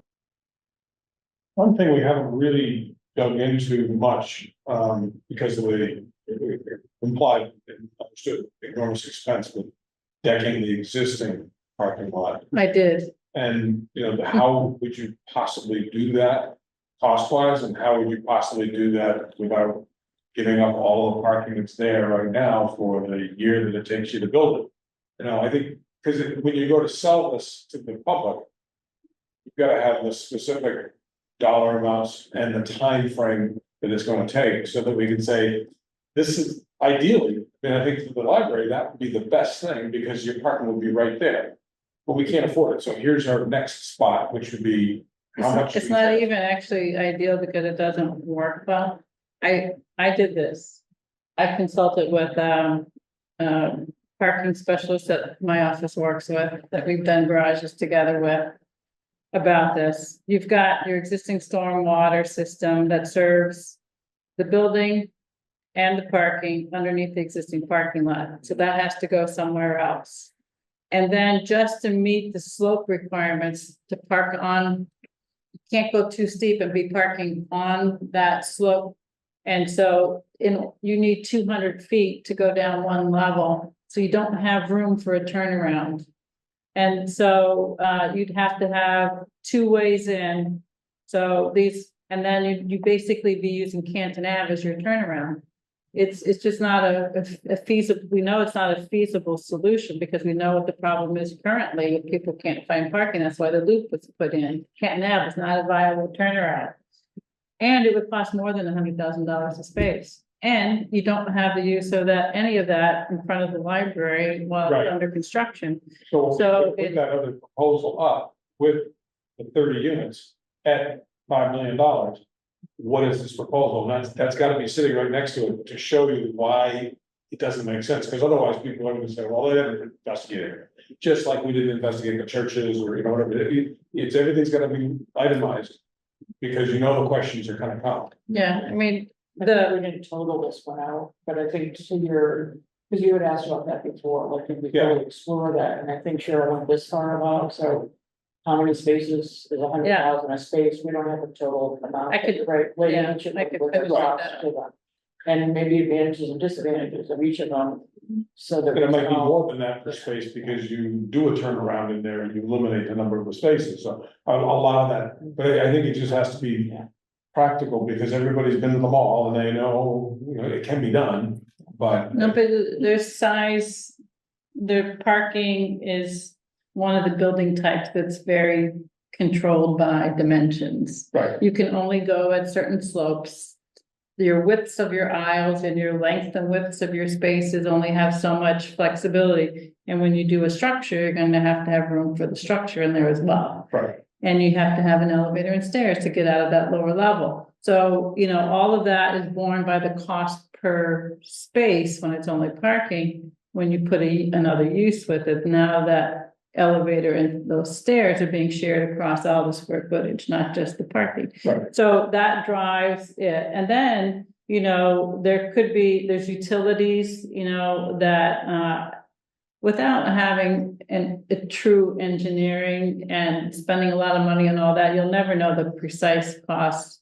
You're gonna No. only get order of magnitude kind of cost, but this It's is, the same for the other yeah. parking spot. Right. You're imagining a garage up the street a little bit with some rough numbers too. And I think that Right. we just have to use some rough approximations so that the public at large has, when they're finished reading this narrative, they come up with the same, you know, conclusion that we do, because otherwise, you know, you're fighting.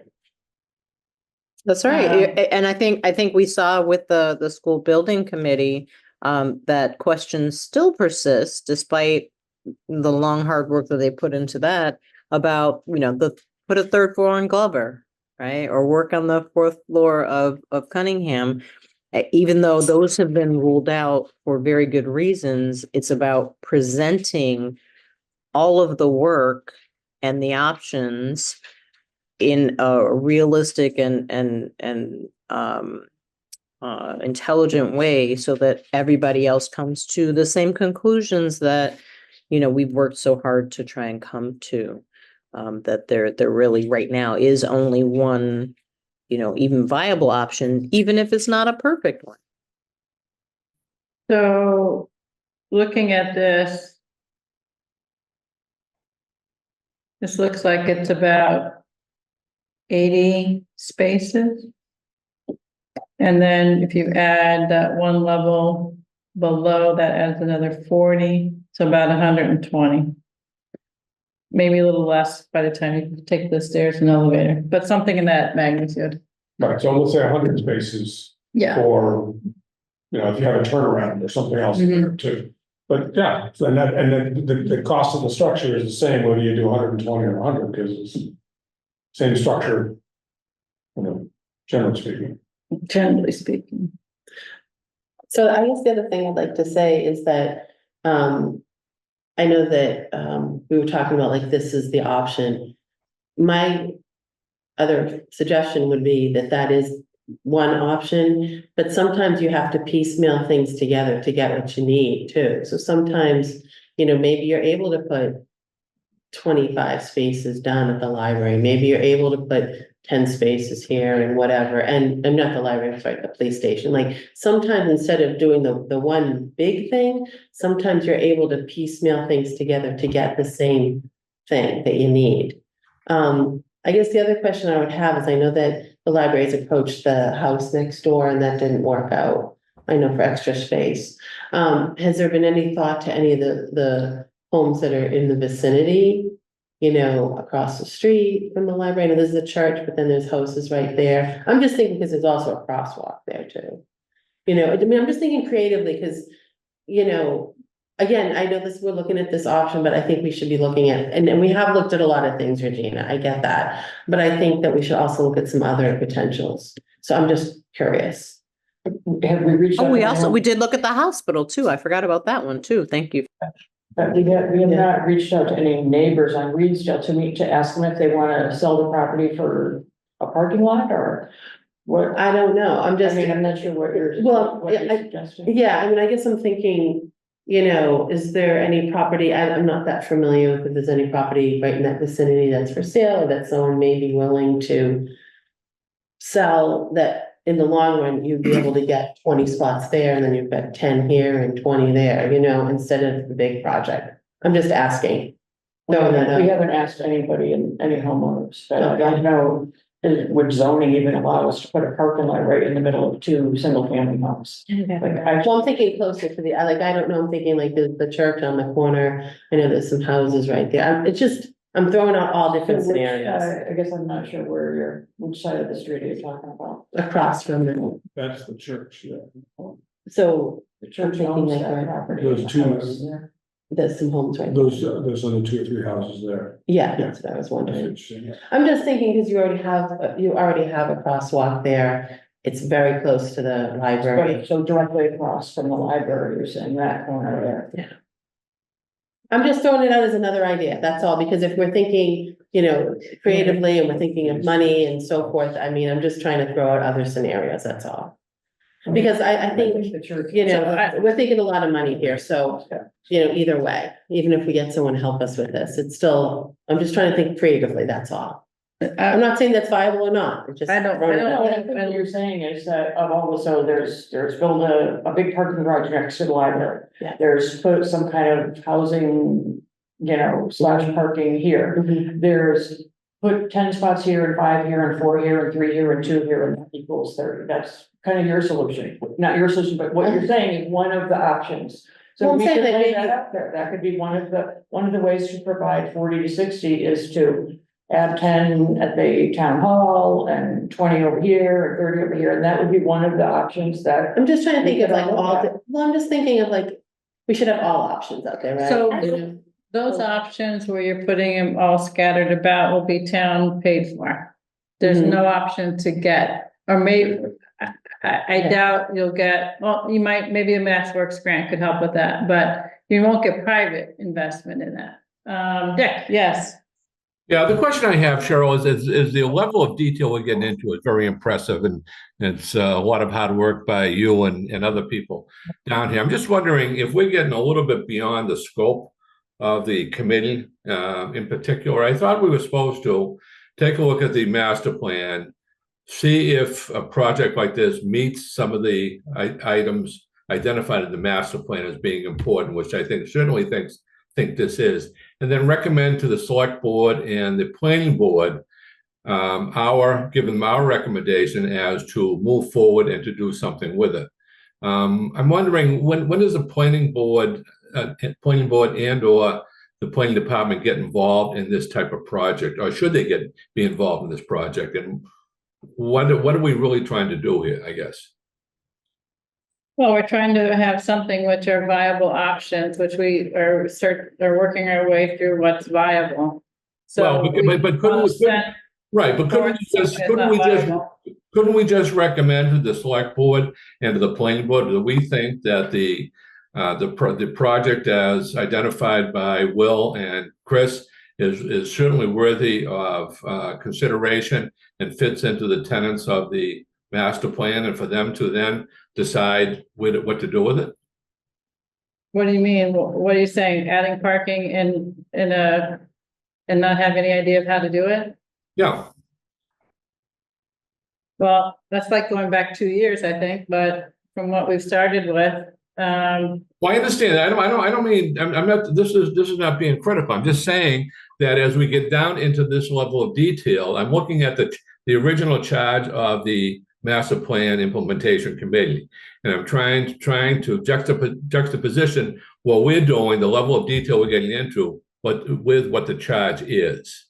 And then, so Dick, sorry, go ahead. oh, no, you finish. Go, please. That we had agreed, I don't remember how many months ago it was, that I would go to the select board and seek and give them an update where we were and seek their guidance and about whether we should continue. And I was told that yes, our committee should continue and continue to do our due diligence, and that's what we've been doing. So planning board members came to Okay, all right. I'm just forum. wondering at what point we pass this off. I think we have some pretty good Pretty ideas. sure, I think would probably be almost unanimous. Why don't we, I think we'd almost be unanimous in saying we want this project to go forward. What happens then? Yeah, well, once we have our options laid out that we think are viable, then I think we come up with a recommendation and we include all of the options and we pass it off. I mean, it can't be done, any of these things can't be done obviously without select board approval. Whether, it requires any zoning change, it depends, I guess. In the town-owned property, I don't, it's municipal property. Is it zoned as municipal property? I'm not quite sure what that looks like, but a town-sponsored project doesn't have to follow zoning. So, it's unclear yet what role, the planning board may have. Like the RFP that the select board issued for the town farm did not involve the planning board in any way. We weren't asked to look at the RFP. we're asked to have one representative along with this committee to a review committee for those responses, but, you know, we weren't asked to weigh in at all on that RFP. So, you know, whether the select board would decide to ask, you know, the planning board to weigh in on an RFP for something here, I guess the select board would decide. Or we can make a recommendation, you know, once we pass it off. Right, but we would be recommending to both, according to the charge, both to the planning board and to the board of select, the select. Yeah, board. so, So yeah, what we remember think- in Milton Village, how we passed off the landing study to the select board and we passed off the zoning to the planning board? Right, That was kind of envisioning, you know, we pass it off to who we see has the jurisdiction, but I mean, it certainly could be passed off to both. and then what role and what role and what time does the planning department get involved in this? Well, planning department's involved through Cheyenne now, and Tim's been kept Right. abreast of all of it.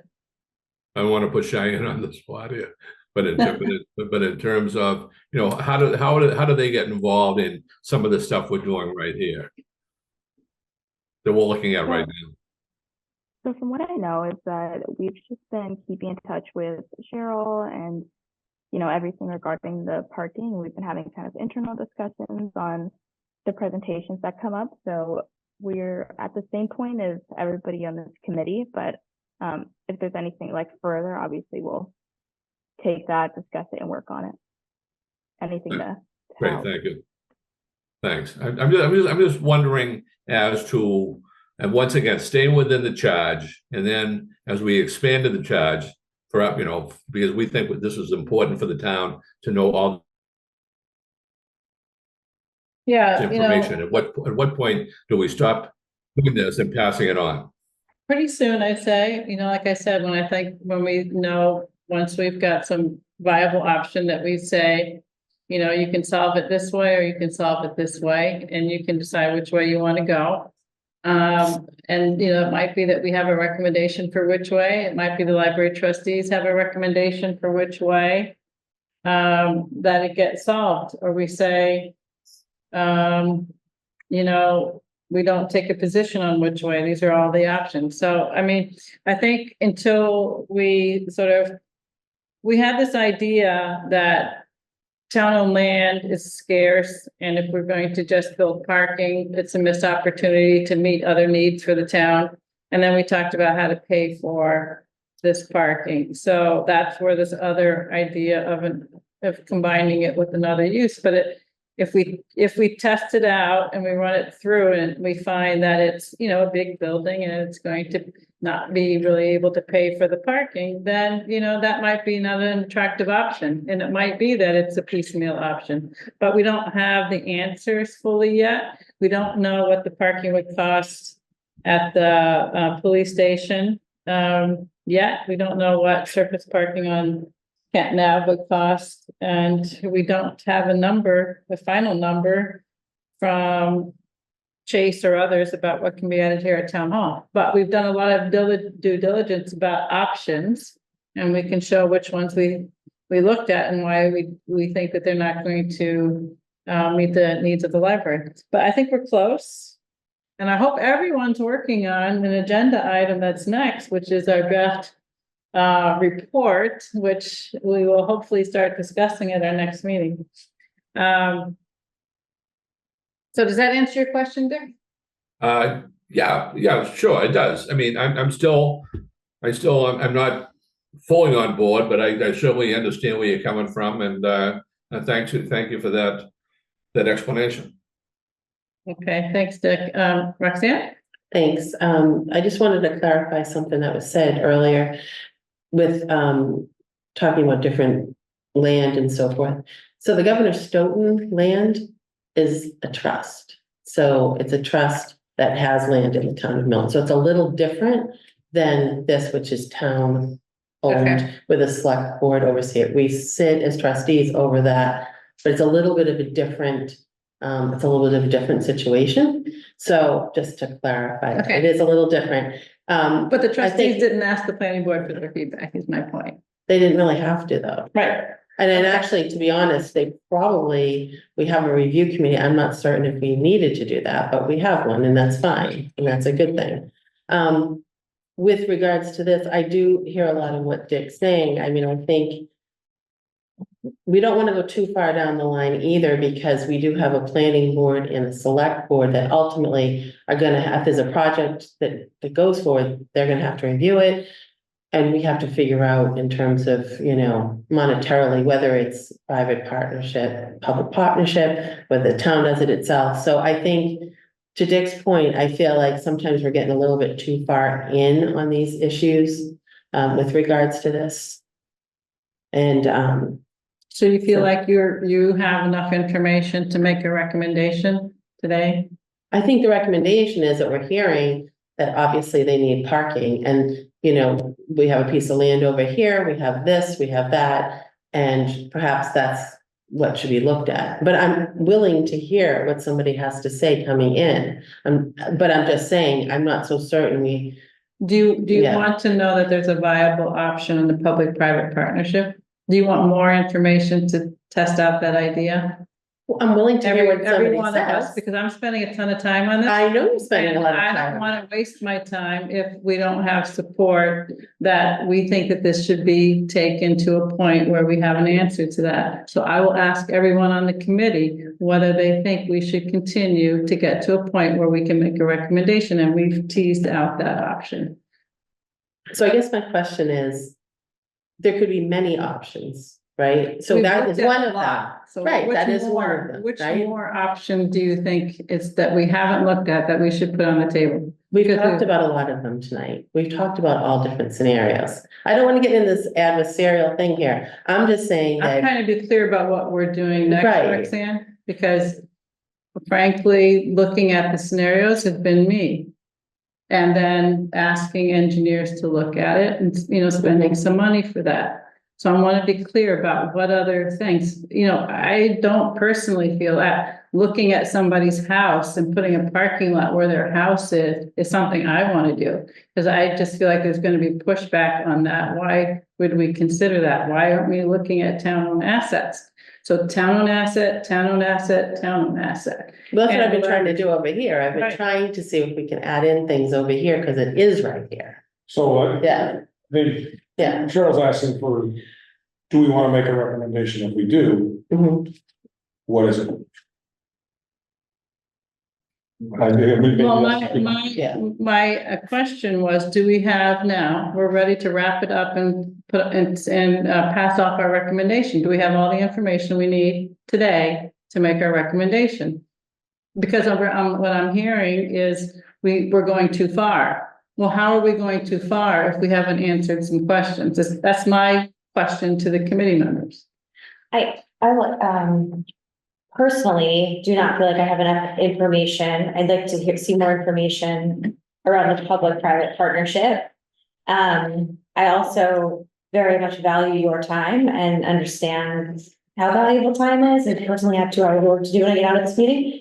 But so I want to thank you for all the time that you put into it, and I certainly don't take it lightly of how much effort it takes to continue down this path, but I personally would like to see it if you're willing to continue to put effort into exploring that. I feel I feel the same way. I think, between the approach of looking for small opportunities for additional parking, whether it's at the police station or the hospital, or right on Canton Ave or at Town Hall. I think we've done our due diligence of trying the piecemeal approach, and we're not done with it. I think those numbers are going to keep coming in as we as we see the contractors recede from doing their work at Town Hall. But I think what we keep coming back to is that the library still needs more parking.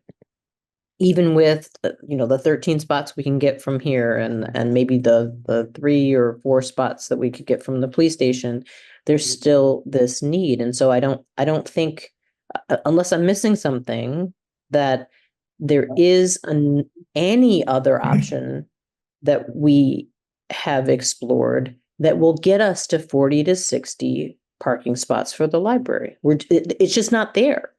As much as I would love to see that as an option, I don't see any other option right now for us to have an even reasonably affordable parking structure that the town may be able to contribute to in order to solve this issue and form some type of a partnership. Yeah, and please correct me if I'm wrong, if I'm missing something, because we've gone through a lot of numbers, not just today, but in every meeting, going back to how many spots are here, how many spots are here. If I'm missing something, please remind me of where we can find these spots, even in a piecemeal way. So one thing, Regina, I think in terms of like when you put the sort of final recommendations together, you can say, well, in the short term, the solution could be, 10 or 15 spaces at town hall, whether part of the solution is 20 or 30 or 40 in front of the police station. But then, you put to it that, this falls short of, what the goals are, but maybe that's all that can even be afforded, right? So I'm not opposed to putting all the options out there. What I'm suggesting is that we haven't fully flushed out this option of a public-private partnership. So right, because they're going to ask us for the number, right? Yeah, so that's the immediate question. We still need to find out, how much is parking cost down at the police station, how much is parking cost, even if you did a lot on Canton Ave. And then, if it's this 30 units, how does that fit? I'm going to just go with the 30 units. I don't think we need to ask anybody to do a pencil pro forma for us to tell us it's 30 or 28 or 35.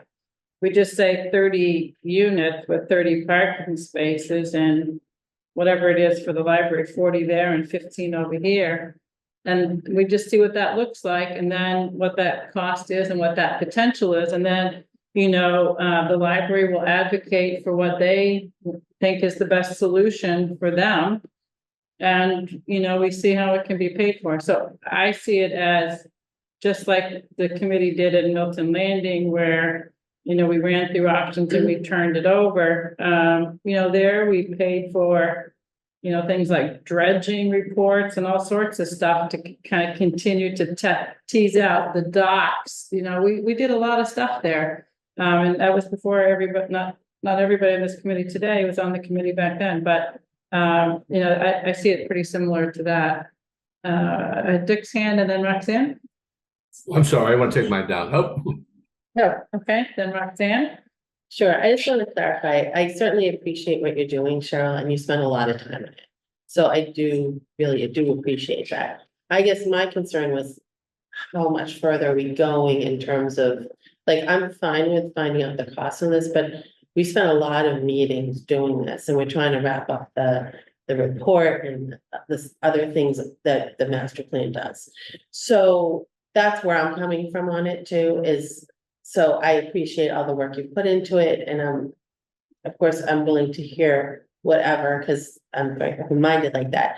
I also know and I'm cognizant that we're trying to wrap up the committee. So I want to make sure that we don't lose focus on that piece either, So we've talked a lot about parking here at Town Hall. Yeah. And some folks still want to talk about it more. I don't think we need to talk about it more here at Town Hall. I personally don't think we need to talk about any other location like where single family houses are. I think we tease this out and then we summarize it. And if anybody wants to think about with what we've looked at, where they think, you can piece it together. If you want to look at all we've looked at in all these locations and put a schedule together and say it'll work, at this church, because I looked at this schedule that they gave us, and I look at this schedule from Town Hall and put this schedule together to say, because somebody, we've looked at all of these things and we've all continued to say we're not meeting the library's needs. So at a certain point, there may not be a way to do it without, doing one of the options that some people don't like, I think. Yes, David. So I think that, the low hanging fruit, a couple of parking spaces here and there around the town, all, can't have crosswalk, a lot of the things that have been accomplished. It's easy for us all to conceive how that works. But the parking garage, the deck over the existing parking, is kind of everybody's, thought of how that could be an easy solution, expensive, but easy solution. That if we can set that on the one side and then do this public-private partnership on the other, those are harder, that's a harder concept. And the public-private concept I've dealt with in my professional career has been much larger facilities where there's economies of scale. And here, I don't know that there will be, and so I'd like to hear more about it, because I think I'm ready to make my own decision, recommendation, except for that one piece, and that's missing in my head. If it's not there, it's not there, and I think if we can come up with 38 parking spaces, that's the best we can do, then we can go back to the library and say, this is the best we can do, make your, programs fit, because that's the best we can do, and we've done our job. But until we've sort of pounded this last one out, I'm not so sure we really can say we've done our job. And that, I would say, would be the last thing, but as Roxanne said, we looked at all the little details all around, but that's a more complicated one, and I think we need some education on that. All right, so we'll go with what I outlined before, which is see what this, 30 units looks like, what the cost would be. I think we need to get a proposal from the engineering firm to take a look at that surface lot, both on the police station and on Canton Ave. And then if the cost estimator is willing to do another cost estimate based on that. So I'd say it's not going to be, first, we're going to need to know what the costs are to engage those folks, and then they're gonna have to do it. So I see at least a couple of months to get that done. And in the meantime, we can, I'll see if if there's interest in having this discussion with this developer. If there's not interest in getting, some of his feedback from his experience doing this in other communities, then we don't have to invite him in. It's not an opportunity, for us to kind of grow him. It's an opportunity for us to learn. So if we're interested in that opportunity, then I'll invite him for September. All right, I'm going to move on to say that we will defer item 7 on the agenda, which is the discussion of our report, and I'll take a motion to adjourn. I'll make a motion to adjourn. For a second. All right, roll call vote. Elaine, Yes. Tabor, Yes. Roxanne, Yes. Yes. and Regina. Yes. Okay, thank you. Thank Good you. night. Thank you.